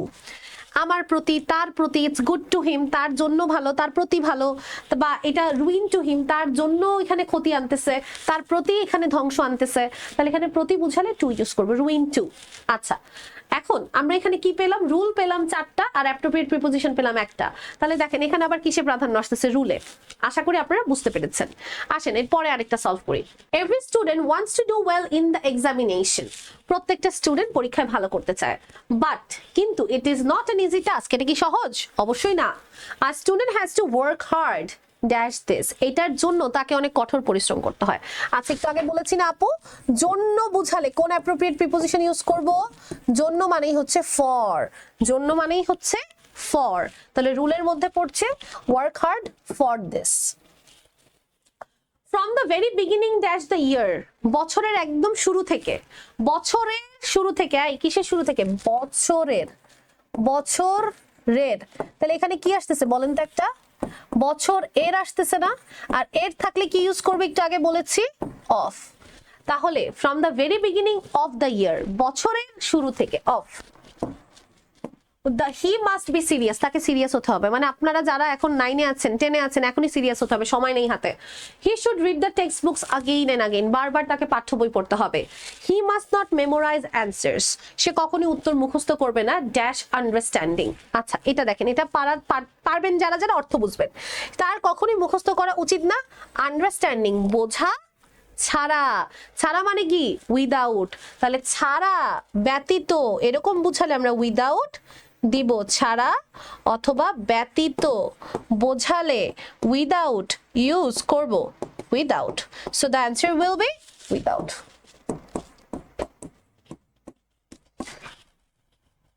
He must not make note dash a common source, তার অবশ্যই নোট তৈরি করা উচিত না একটা কমন সোর্স থেকে। আচ্ছা, এই থেকে বুঝাইলে কি দিব জানি? মনে আছে, একটু আগে শিখছি। থেকে বুঝালে আমরা বলবো হচ্ছে ফ্রম। থেকে মানে কি? ফ্রম। যেমন আমি বই থেকে পড়ি, আই রিড ফ্রম বুকস। আমি চ্যাট জিপিটি থেকে পড়ি, I read from ChatGPT. আমি আইটিএস একাডেমি থেকে পড়ি, I read from ITS Academy's class বা আইটিএস একাডেমিজ নোট, যেটাই বলেন। তাহলে he must not make note from, কোথা থেকে বানানো উচিত না note, from a common source, একটা সাধারণ সোর্স যেটা সবাই ব্যবহার করে, এখান থেকে নোট বানাবো না, আমরা আনকমন করব। He should have a good command dash language. আচ্ছা, কোনো ভাষার মধ্যে দক্ষতা থাকলে আমরা সেটাকে কমান্ড বলি। কি বলি? কমান্ড বলি। সবাই একটু এটা অ্যান্সারটা কমেন্ট করেন, পানি খেয়ে নিচ্ছি আমি, আপনারাও খান এবং কমেন্ট করে জানান যে এটার অ্যান্সারটা কি হবে। আচ্ছা, এটা একটা অ্যাপ্রোপ্রিয়েট প্রিপোজিশন। আমরা যখন কোনো ভাষা ভালো করে পারবো, সেটা ইংলিশ, বাংলা, জাপানিজ যেটাই হোক, সেটাকে আমরা বলি কমান্ড অফ। কমান্ড অফ মানে একটা ভাষায় যোগ্যতা থাকা, ভাষার সাথে কমান্ড কানেক্টেড। আপনি যে কোনো কিছু ভালো পারলে কমান্ড বলা যাবে না, কিন্তু আপনি যে কোনো কিছু ভালো পারলেই কমান্ড বলা যাবে না, ভাষার ক্ষেত্রে বিশেষ করে। কিসের ক্ষেত্রে? ভাষার ক্ষেত্রে বিশেষ করে যখন কোনো কিছু আসবে সেটার জন্য আমরা বলবো কমান্ড অফ। যেমন I have good command of English, আমার ইংলিশ ভাষার যোগ্যতা আছে, দক্ষতা আছে, বা সেটা সম্পর্কে জানা আছে। আপনি মনে করেন বলতে চান যে I have great command of Bangla, তাহলে অ্যান্সার হবে কমান্ড অফ। তাহলে দেখেন আমরা এখানে অ্যাপ্রোপ্রিয়েট প্রিপোজিশন পেয়েছি কয়টা? একটা মেবি, রাইট, কমান্ড অফ। আর বাকিগুলো সব কি রুলস এর মধ্যে এসেছে। আশা করছি আমরা তাহলে কি রুলস আর সবকিছু আর এই অ্যাপ্রোপ্রিয়েট প্রিপোজিশন দুইটার মধ্যে সমানভাবে ফোকাস করব। ওকে, আমরা পরেরটা সলভ করে আসেন। ট্রুথফুলনেস, সত্যবাদিতা, রেফার্স টু দ্য হ্যাবিট। দেখেন রেফার্স টু, এটাও কিন্তু একটা অ্যাপ্রোপ্রিয়েট প্রিপোজিশন, রেফারের সাথে সবসময় টু হয়। The habit of speaking the truth in the greatest of all, habit of speaking the truth. দেখেন সত্যবাদিতা মানে হচ্ছে সত্য কথা বলার অভ্যাস। It is the greatest of all virtues dash a man's life, অর্থাৎ একজন মানুষের জীবনে যত সকল গুণাবলী আছে, সব গুণাবলীর মধ্যে এটাই হচ্ছে কি সবচেয়ে বেশি গ্রেট বা সবচেয়ে বেশি মহান একটা গুণাবলী। আচ্ছা, তাহলে আমরা কি বলবো? It is the greatest of all virtues in a man's life নাকি of a man's life? একজন মানুষের জীবনের সকল ভার্চুর মধ্যে এটা গ্রেট। যদি আপনি বলতে চান মানুষের, তাহলে এখানে র আসতেছে, আর র মানে কি? অফ। তাহলে it is the greatest of all virtues of a man's life, একজন মানুষের জীবনে। আবার এখানে চাইলে কিন্তু একই সাথে আপনি ইনও বলতে পারেন। ইন কেন বলতে পারেন জানেন? এটা একটু আমরা ভালোভাবে বুঝে নিই। ইন কেন হতে পারে? It is the greatest of all virtues in a man's life, একজন মানুষের জীবনের মধ্যে। আমরা বলছি না কোনো কিছুর মধ্যে বুঝাইলে ইন বলবো, তাহলে এখানে আপনি যদি বুঝাইতে চান যে একজন মানুষের জীবনের মধ্যে সকল গুণের মধ্যে সবচেয়ে ইম্পর্টেন্ট হইতেছে ট্রুথফুলনেস, তখন আপনি যে মধ্যে বলতেছেন এটার জন্য ইন। আবার যদি বলেন একজন মানুষের জীবনের সকল গুণাবলীর মধ্যে সবচেয়ে ভালো হচ্ছে ট্রুথফুলনেস, ওই যে জীবনের বলতেছেন সেটার জন্য আবার অফ। তাহলে এখানে দুইটা অ্যান্সারই হইতে পারে, অফও হইতে পারে, ইনও হইতে পারে। That true peace and prosperity of a man entirely depends dash it. আচ্ছা, ডিপেন্ডের সাথে অন হয় অ্যাপ্রোপ্রিয়েট প্রিপোজিশন, আমরা অলরেডি জানি যে একজন মানুষের জীবনে শান্তি কল্যাণ নির্ভর করে কি এটার উপরে। One's character and gives one high position in the society, অর্থাৎ একজন মানুষের চরিত্রই তাকে সমাজে কি একটা ভালো পজিশন এনে দিতে পারে। It may not make one rich, এই সত্যবাদিতা হয়তো আপনাকে ধনী বানাবে না, but brings piece dash mind, কিন্তু মনের শান্তি নিয়ে আসে। Brings piece of mind, brings piece of mind, মনের শান্তি। সেম যেমন মানুষের ঠিক মনের।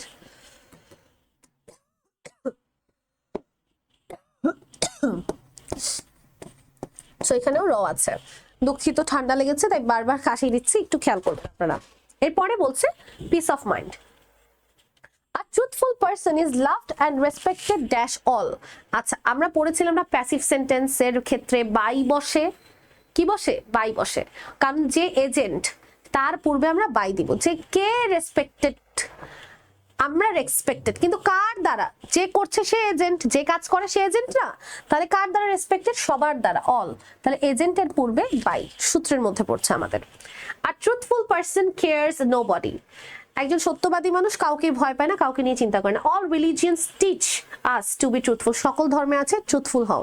By dint dash truthfulness, by dint of truthfulness, by dint of একটা ফ্রেজ, বাই ডিন্ট অফ একটা ফ্রেজ, এবং এটার মানে হচ্ছে দ্বারা, মানে সত্যবাদিতার দ্বারা all can shine in life, সবাই জীবনে সফল হতে পারে। তাহলে আমরা বাই ডিন্ট দেখলে অফ বসিয়ে দিব by tint of truthfulness.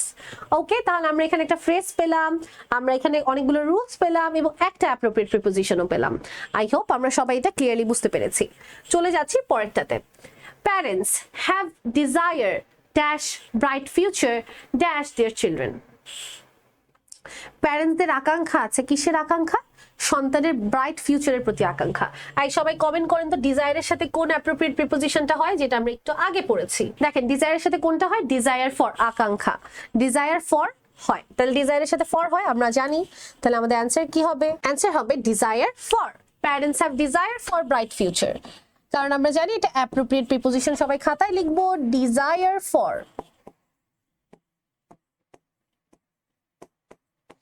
means আকাঙ্ক্ষা। ওকে, ফর ব্রাইট ফিউচার কিসের জন্য? ব্রাইট ফিউচারের জন্য আকাঙ্ক্ষা থাকে। ড্যাশ দেয়ার চিলড্রেন, কাদের? তাদের সন্তানদের উজ্জ্বল ভবিষ্যতের জন্য। সন্তানদের উজ্জ্বল ভবিষ্যৎ, সন্তানদের। আচ্ছা, তাহলে এখানে কি আছে দেখেন তো? র। র মানে কি? অফ। তাহলে অফ লিখে দিব। Bright future of their children, তাদের সন্তানদের উজ্জ্বল ভবিষ্যতের জন্য। They are ready to do anything, তারা যে কোনো কিছু করতে রাজি বাবা মারা।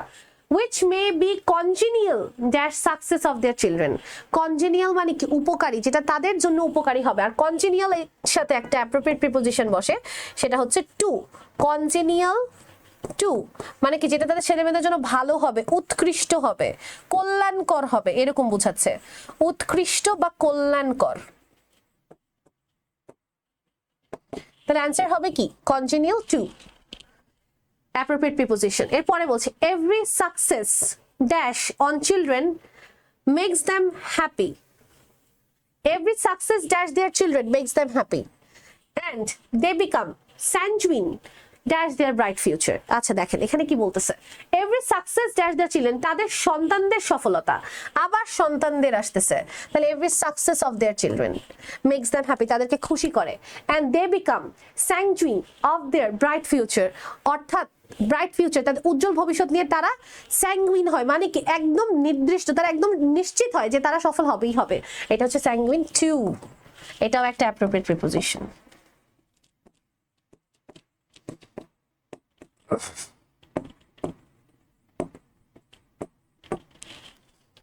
ওকে, আশা করি আমরা বুঝতে পেরেছি। তাহলে আমরা দেখেন এখানে কিছু নতুন অ্যাপ্রোপ্রিয়েট প্রিপোজিশন থেকে শিখলাম, যেমন কনজিনিয়াল টু, স্যাঙ্গুইন টু, এগুলো আমরা মাথায় রাখবো। ঠিক আছে, আমরা আমাদের লিস্টে অ্যাড করে নিব অ্যাপ্রোপ্রিয়েট প্রিপোজিশনের। আসেন আমরা সামনে যাই। Rule number 7, happiness consists dash containment. আচ্ছা, হ্যাপিনেস, হ্যাপিনেস মানে হচ্ছে আনন্দ। কনসিস্ট নিহিত, নিহিত মানে কি? Consist in, consist in. আচ্ছা এখানে না দুইটা হয়, কনসিস্ট অফ হয় একটা, কনসিস্ট ইন হয় একটা। এটা একটু বুঝি, কনসিস্ট অফ আর একটা হচ্ছে কনসিস্ট ইন। এখানে কোনটা বুঝাইতেছে এটা বুঝতে হবে। কনসিস্ট অফ মানে গঠিত,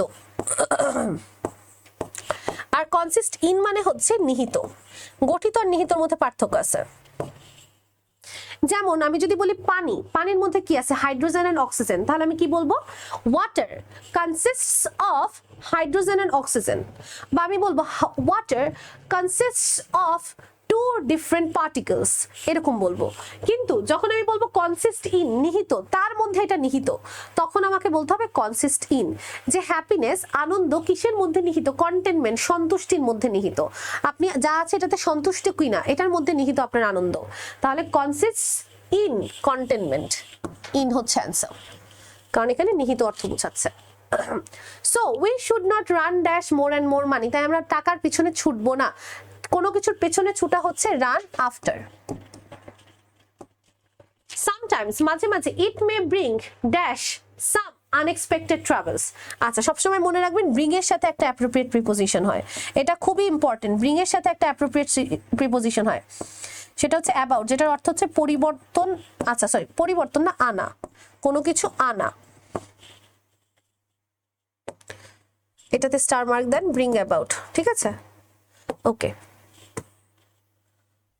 ওকে। দেখেন তাহলে বলতেছে সামটাইমস, মাঝে মাঝে এই টাকার পিছনে দৌড়ানো, মে ব্রিং নিয়ে আসতে পারে, অ্যাবাউট সাম আনএক্সপেক্টেড ট্রাভেলস কিছু অনাকাঙ্ক্ষিত সমস্যা। তাহলে এটা হবে অ্যাবাউট, কারণ ব্রিং এর সাথে অ্যাবাউট হচ্ছে অ্যাপ্রোপ্রিয়েট প্রিপোজিশন, পরিবর্তন আনা বা কোনো বিপদ আনা বোঝাচ্ছে। and one may fall a victim dash dangers and unusual greed for money. আচ্ছা, এবং সে একটা ডেঞ্জারে পড়তে পারে কেন? For his unusual grid for money, তার যে টাকার প্রতি একটা অস্বাভাবিক চাহিদা, লোভ, এটার জন্য। আচ্ছা, ভিকটিমের সাথে একটা অ্যাপ্রোপ্রিয়েট প্রিপোজিশন আছে, সেটা হচ্ছে of. Victim of, victim of মানে হচ্ছে কি, কোনো কিছুর ভুক্তভোগী হওয়া বা কোনো কিছুতে ভোগা, সহজ কথায় ভুক্তভোগী। আচ্ছা, তাহলে one may fall a victim of, say victim হতে পারে কিসের? ডেঞ্জার্স, ঝুঁকি, বিভিন্ন বিপদের। we all should be contented dash we what we have, এবং আমরা সবসময় কন্টেন্টেড থাকবো, মানে সন্তুষ্ট থাকবো আমাদের যা আছে তার প্রতি।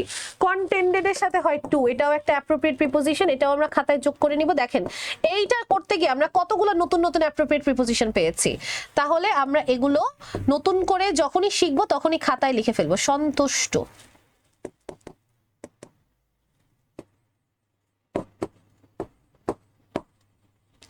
আমি শিওর না সন্তুষ্ট বানান ঠিক আছে কিনা, এটা ক্ষমা সুন্দর দৃষ্টিতে দেখবেন, নিজেরা ঠিক করে লিখে নেবেন। তাহলে we all should be contented to what we have, আমরা সন্তুষ্ট থাকবো আমাদের যা আছে তা নিয়েই। ওকে, তাহলে আমরা এখানে সবগুলো পেয়েছি অ্যাপ্রোপ্রিয়েট প্রিপোজিশন এবং নতুন নতুন অনেকগুলো দেখতে পেয়েছি। আই হোপ আপনারা সবাই এটা বুঝতে পেরেছেন। চলে যাচ্ছি পরেরটাতে। It is known to all that smoking is detrimental dash health. দেখেন detrimental কিন্তু আমরা পড়েছি, detrimental মানে হচ্ছে ক্ষতিকর, আর এটার সাথে appropriate preposition হয় হচ্ছে to, detrimental to health. In spite of knowing the fact, এই জিনিসটা জানা সত্ত্বেও, the smokers অর্থাৎ যারা ধূমপাই আছে, do not abstain, তারা বিরত থাকে না। স্মোকিং, বিরত থাকা হচ্ছে abstain from, এটাও appropriate preposition যেটা আমরা একটু আগেই শিখেছি। they are indifferent, তারা উদাসীন, dash their health, তাদের স্বাস্থ্য সম্পর্কে তারা উদাসীন। indifferent এর সাথে appropriate preposition হচ্ছে to, indifferent to। those who are addicted dash is smoking, addicted এর সাথে কি হয়? to। those who are addicted to smoking, যারা ধূমপানের সাথে addicted, lose their appetite, তারা তাদের appetite হারিয়ে ফেলে, মানে কি রুচি হারিয়ে ফেলে। কিসের appetite? খাবারের। they lose their appetite of food, এটাও একটা অ্যাপ্রোপ্রিয়েট প্রিপোজিশন যেটা রুচি বোঝাচ্ছে। ওকে, খাবারের রুচি হারিয়ে ফেলে। তাহলে দেখেন প্রত্যেকটা অ্যাপ্রোপ্রিয়েট প্রিপোজিশন, আর নতুন একটা পেলাম appetite of. Those who R addicted two smoking loose there appetite of food. Okay, I hope আমরা বুঝতে পেরেছি। এই অ্যাপ্রোপ্রিয়েট প্রিপোজিশনটা অ্যাড করে নিব, একদম সহজ ছিল এটা। চলে যাচ্ছি 9 নম্বরে। Being a student dash class 9, I am now reading in a high school. আচ্ছা, বলতেছে একটা ক্লাস 9 এর শিক্ষার্থী হয়ে আমি এখন একটা স্কুলে ভর্তি হয়েছি। তাহলে being a student dash class 9, class 9 এর শিক্ষার্থী, আর এর বা র হলে কি জানি বলি, মনে আছে সবার? Of, of. I admitted myself dash this school, আমি নিজেকে ভর্তি করিয়েছি এই স্কুলে। তাহলে স্কুলের মধ্যে, তাহলে স্কুলের মধ্যে বা স্কুলে ভর্তি করলে মধ্যে বললে আমরা কি ইউজ করি, এটাও রুলে শিখেছি। মধ্যে মানে হচ্ছে ইন, ইন। তাহলে I admitted myself in this school, কিসের পরে? আফটার কমপ্লিটিং মাই primary education, primary education complete করার পরে ড্যাশ আ ভিলেজ স্কুল, একটা গ্রামের স্কুল থেকে। থেকে বুঝালে জানি কি বলি? থেকে বুঝালে বলি ফ্রম, তাহলে এটা হবে কি from. I was not given any choice, আমাকে কোনো চয়েস দেওয়া হয়নি। It was my parents, এটাই ছিল আমার বাবা মা।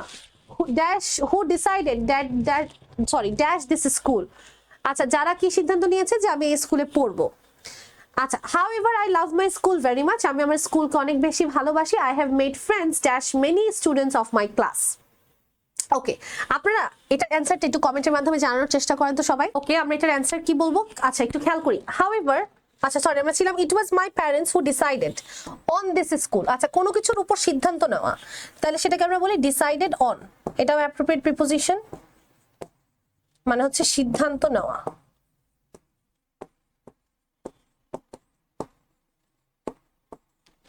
আচ্ছা, however, যাই হোক, I love my school, আমি আমার স্কুলকে ভালোবাসি। I have made friends dash many students of my class, আমি আমার ক্লাসের অনেক শিক্ষার্থীদের সাথে বন্ধু হয়েছি। সাথে বোঝালে আমরা কি ইউজ করব? এটা একটা রুলের মধ্যে ছিল with, সাথে মানে with, আর ব্যতীত মানে without। তাহলে এখানে অ্যান্সার হবে with many students of my class. Okay, তাহলে এই হচ্ছে আমাদের অ্যান্সার।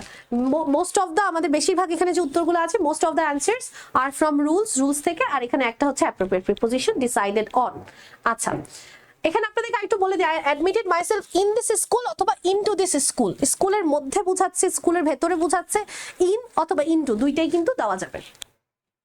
আসেন আমরা 10 নম্বরটা সলভ করি। দেখেন এটা জুলাই মুভমেন্ট বা জুলাই আন্দোলন নিয়ে, এগুলো আমরা একটু বেশি বেশি সলভ করব। বলছে জুলাই মুভমেন্ট অর্থাৎ জুলাই আন্দোলন উইল রিমেইন থেকে যাবে, আ মেমোরেবল চ্যাপ্টার একটা স্মরণীয় ঘটনা, একটা স্মরণীয় চ্যাপ্টার অধ্যায় হিসেবে ইন দ্য হিস্ট্রি ইতিহাসে। কিসের ইতিহাস? বাংলাদেশের ইতিহাসে। তাহলে বাংলাদেশ এর আসছে না, এই যে এর আসছে, এর আসলেই তো আমরা অফ দিব, রাইট? তাহলে এখানে অ্যান্সার হবে of. It is termed as the second independence of Bangladesh. এটাকে বাংলাদেশের দ্বিতীয় স্বাধীনতা বলা হয়। This movement started dash July. Okay sir, দেখেন আমরা এই রুলটা শিখেছি, জুলাই, আর এটা একটা মাসের নাম, মাসের নামের পূর্বে কি দিব? On July. This movement started on July. আমি আপনাদেরকে একটু এটা দেখাই, এটা আমরা কোথায় পড়েছিলাম, দুঃখিত, মাসের নামের পূর্বে আমরা এখানে ইন দেখেছি, সরি আমি ভুলে অন বলেছি, ইনই আসলে হবে, যে মাসের নামের পূর্বে আমরা কি দেই? ইন দেই। তাহলে দেখেন আমরা কিন্তু এটা রুল নাম্বার 1 পেয়েছি যে আমাদের মাসের নামের পূর্বে ইন হয়, আর অন হয় শুধুমাত্র কোনো ছোট টাইম যেমন বার, তারিখ, এগুলোর পূর্বে আমরা অন দিব, আর ছোট টাইমের পূর্বে অন, বড় টাইমের পূর্বে ইন। তাহলে এটা ইন হবে। আমি দুঃখিত, আমি আপনাদেরকে একটু মিস আউট করেছে এটা। In July, the July movement started dash the demand to abolish the quota system in government jobs. Abolish মানে দূর করা, অর্থাৎ এই আন্দোলনটা শুরু হয়েছিল দ্য ডিমান্ড, সেই ডিমান্ড দাবি নিয়ে। কোন দাবি? Abolish the quota movement, sorry abolish the quota system, quota প্রথা বাতিলের জন্য ইন গভর্নমেন্ট জবস, সরকারি চাকরি থেকে। তাহলে চিন্তা করেন, the movement started with the demand, কিসের সাথে শুরু হয়েছিল? সাথে। আমরা বলেছি সাথে বুঝালে with,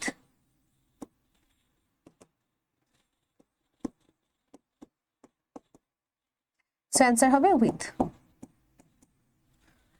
The July movement started with the demand to abolish the quota system in government jobs. Anti-discrimination students launched the movement dash the existing quota system. আচ্ছা, anti discrimination students অর্থাৎ বৈষম্য বিরোধী ছাত্ররা লঞ্চড নিয়ে এসেছে দ্য মুভমেন্ট, এই আন্দোলনটাকে, dash the existing quota system অর্থাৎ চলমান কোটা প্রথার বিরুদ্ধে নিয়ে এসেছে। আর আমরা যদি বিরুদ্ধে বুঝাই কোনো কিছুর অর্থ আমরা ট্রান্সলেট করব, তারপরে যদি আমাদের কাছে মনে হয় বিরুদ্ধে বুঝাচ্ছে তখন সেটা আগেইনস্ট দিব। দেখেন আমাদের ইংরেজির একদম বেসিক যদি জ্ঞান না থাকে তাহলে কিন্তু আমরা কোনো কিছু সলভ করতে পারবো না। আপনি যদি সেন্টেন্সটা পড়ে নাই বুঝেন যেটা আগেইনস্ট বুঝাচ্ছে, বিরুদ্ধে বুঝাচ্ছে, তাহলে কিন্তু আপনি কোনোদিনই পারবেন না। সো অর্থটাও বুঝতে হবে। Anti discrimination students launch the movement against the existing quota system. কাদের বিরুদ্ধে এনেছে? কোটা সিস্টেমের বিরুদ্ধে এনেছে। When the government used the police and Chhatra League, যখন সরকার পুলিশ আর ছাত্রলীগকে কি করলো?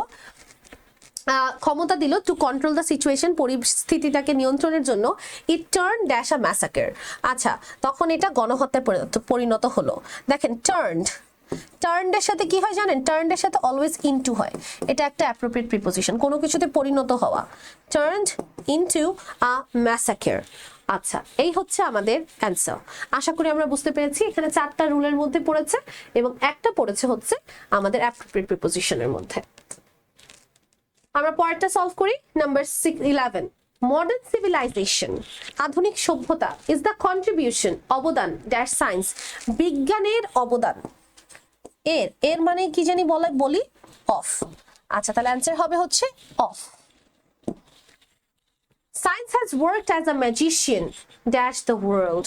এই পৃথিবীর জন্য বিজ্ঞান একটা জাদুকর। তাহলে জন্য মানে কি বলি? জন্য মানে হচ্ছে ফর। তাহলে আমরা এখানে কি বলবো? যে science has worked as a, বিজ্ঞান কাজ করেছে কি হিসেবে? একজন ম্যাজিশিয়ান, জাদুকর হিসেবে, ফর দ্য ওয়ার্ল্ড, এই পৃথিবীর জন্য। আচ্ছা, পৃথিবীর জন্যও বলা যায়, আবার বলা যায় পৃথিবীর মধ্যে। ইন দ্য ওয়ার্ল্ডও কারেক্ট, ইন দ্য ওয়ার্ল্ডও কারেক্ট। কেন? আমি বলতে পারি যে বিজ্ঞান একটা জাদুকর হিসেবে কাজ করেছে পৃথিবীর মধ্যে, ইন দ্য ওয়ার্ল্ড, আবার পৃথিবীর জন্য, ফর দ্য ওয়ার্ল্ড, দুইভাবে হতে পারে। We cannot do even a single day dash the help of science. বিজ্ঞানের সহায়তা ব্যতীত আমরা সারাদিনে কিছুই করতে পারবো না। তাহলে ব্যতীত, ব্যতীত মানে হচ্ছে without. many quick means dash communication like telephone, telex, fax, telegram, satellite, etc. are the greatest wonders of science. আচ্ছা, quick means of communication. আচ্ছা, means মানে মাধ্যম। কিসের মাধ্যম? যোগাযোগ এর মাধ্যম। আর যোগাযোগ এর আসতেছে, এর মানে কি? অফ। তাহলে আমরা দিব মিনস অফ কমিউনিকেশন, যোগাযোগের মাধ্যম এর আসছে।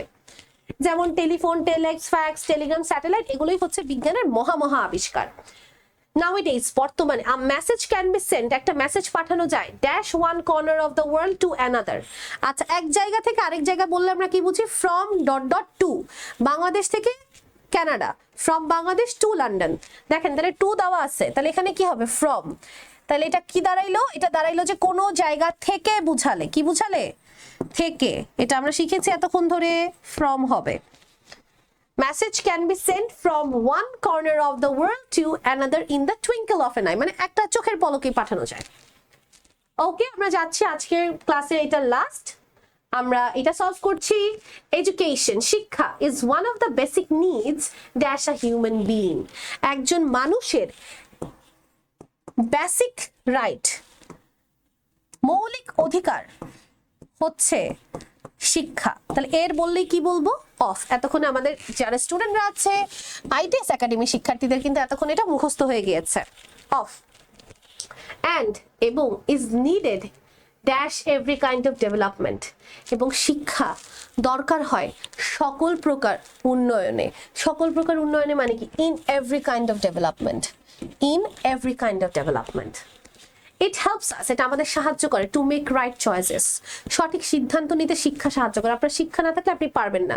ড্যাশ লাইফ, কোথায়? জীবনের মধ্যে, ইন লাইফ। আচ্ছা, তাহলে ইট helps us to make the right choices in life. আচ্ছা, এখানে চাইলে আপনি অফ লাইফও দিতে পারেন, জীবনের সঠিক সিদ্ধান্ত, এখানে অফও দেওয়া যায়, দুইটা অ্যান্সার হতে পারে, ইন বা of. It helps us to make the right choices of life, অথবা it helps us to make the right choices in life. It enhances, এটা বৃদ্ধি করে our ability dash raise crops, আমরা যে ফসল ফলাই না, কৃষকরা ফলায় না, সেটাতেও কি তাদের যোগ্যতা বাড়াতে পারে। It enhances our ability to raise crops, অ্যাবিলিটির সাথে টু অ্যাপ্রোপ্রিয়েট প্রিপোজিশন, কোনো কিছু করার দক্ষতা বা যোগ্যতাকে বলে ability to. Protect the environment, পরিবেশকে রক্ষা করার যোগ্যতা, and carry out hour social responsibilities, এবং আমাদের সামাজিক দায়িত্বগুলো পালন করার যোগ্যতা পাই শিক্ষার মাধ্যমে। ইট provides us dash N enlightened awareness about things. আচ্ছা, প্রোভাইড আস উইথ, প্রোভাইডের সাথে অলওয়েজ উইথ হয়, মনে রাখবেন। প্রোভাইড উইথ মানে হচ্ছে কোনো কিছু দেয়া, কি দিচ্ছে? an enlightened awareness about things, অর্থাৎ আমাদের সবকিছু সম্পর্কে একদম সুন্দর স্বচ্ছ সচেতনতা দিচ্ছে। তাহলে it provides us with an enlightened awareness about things, তাহলে provide with মানে দেয়া, আর এখানে অফ। তাহলে আমাদের এখানে চারটা রুলের মধ্যে এসেছে, আর দুইটা অ্যাপ্রোপ্রিয়েট প্রিপোজিশন, তিনটা রুল। তাহলে দেখেন, রুল আর অ্যাপ্রোপ্রিয়েট প্রিপোজিশন ছাড়া কিন্তু আসলে আমরা প্রিপোজিশন সলভ করতে পারবো না। তাহলে আমরা ফোকাস করব সবচেয়ে বেশি অ্যাপ্রোপ্রিয়েট প্রিপোজিশনের উপর, তারপর ফোকাস করব সামান্য যে ছোট ছোট রুলগুলো আছে সেগুলোর উপর, এবং তারপরে আমরা ফোকাস করব ব্যতিক্রম, ভিন্ন ভিন্ন কি আছে, অ্যামং আর বিটুইনের মধ্যে পার্থক্য, অ্যাবাভ আর ওভারের মধ্যে পার্থক্য, বিসাইড আর বিসাইডস এর মধ্যে পার্থক্য, ইন আর অ্যাট এর মধ্যে পার্থক্য। এই জিনিসগুলো আমরা অবশ্যই ক্লিয়ার কনসেপ্ট রাখবো। সিন্স আর ফর এর মধ্যে পার্থক্য, এগুলো কোনোভাবেই ভোলা যাবে না। আশা করছি আজকের ক্লাসটা তোমাদের জন্য অনেক বেশি উপকারী হয়েছে। ক্লাস সম্পর্কে অবশ্যই কমেন্ট করে জানাবে, এবং আইটিএস একাডেমির যে ফেসবুক গ্রুপ আছে সেই গ্রুপে তোমরা তোমাদের ক্লাসের নোট শেয়ার করবে, তোমাদের মতামত শেয়ার করবে, এবং পরবর্তীতে কোন টপিকের উপর ক্লাস চাও সেটি জানিয়ে দিবে। আশা করছি আর তোমরা সবসময় আইটিএস একাডেমির পাশেই থাকবে। তাহলে আজকের ক্লাসটা এখানেই শেষ করছি। সবাই ভালো থাকবো, সুস্থ থাকবো, এবং আইটিএস একাডেমির সাথেই থাকবো। আসসালামু আলাইকুম ওয়া রাহমাতুল্লাহি ওয়া বারাকাতুহু।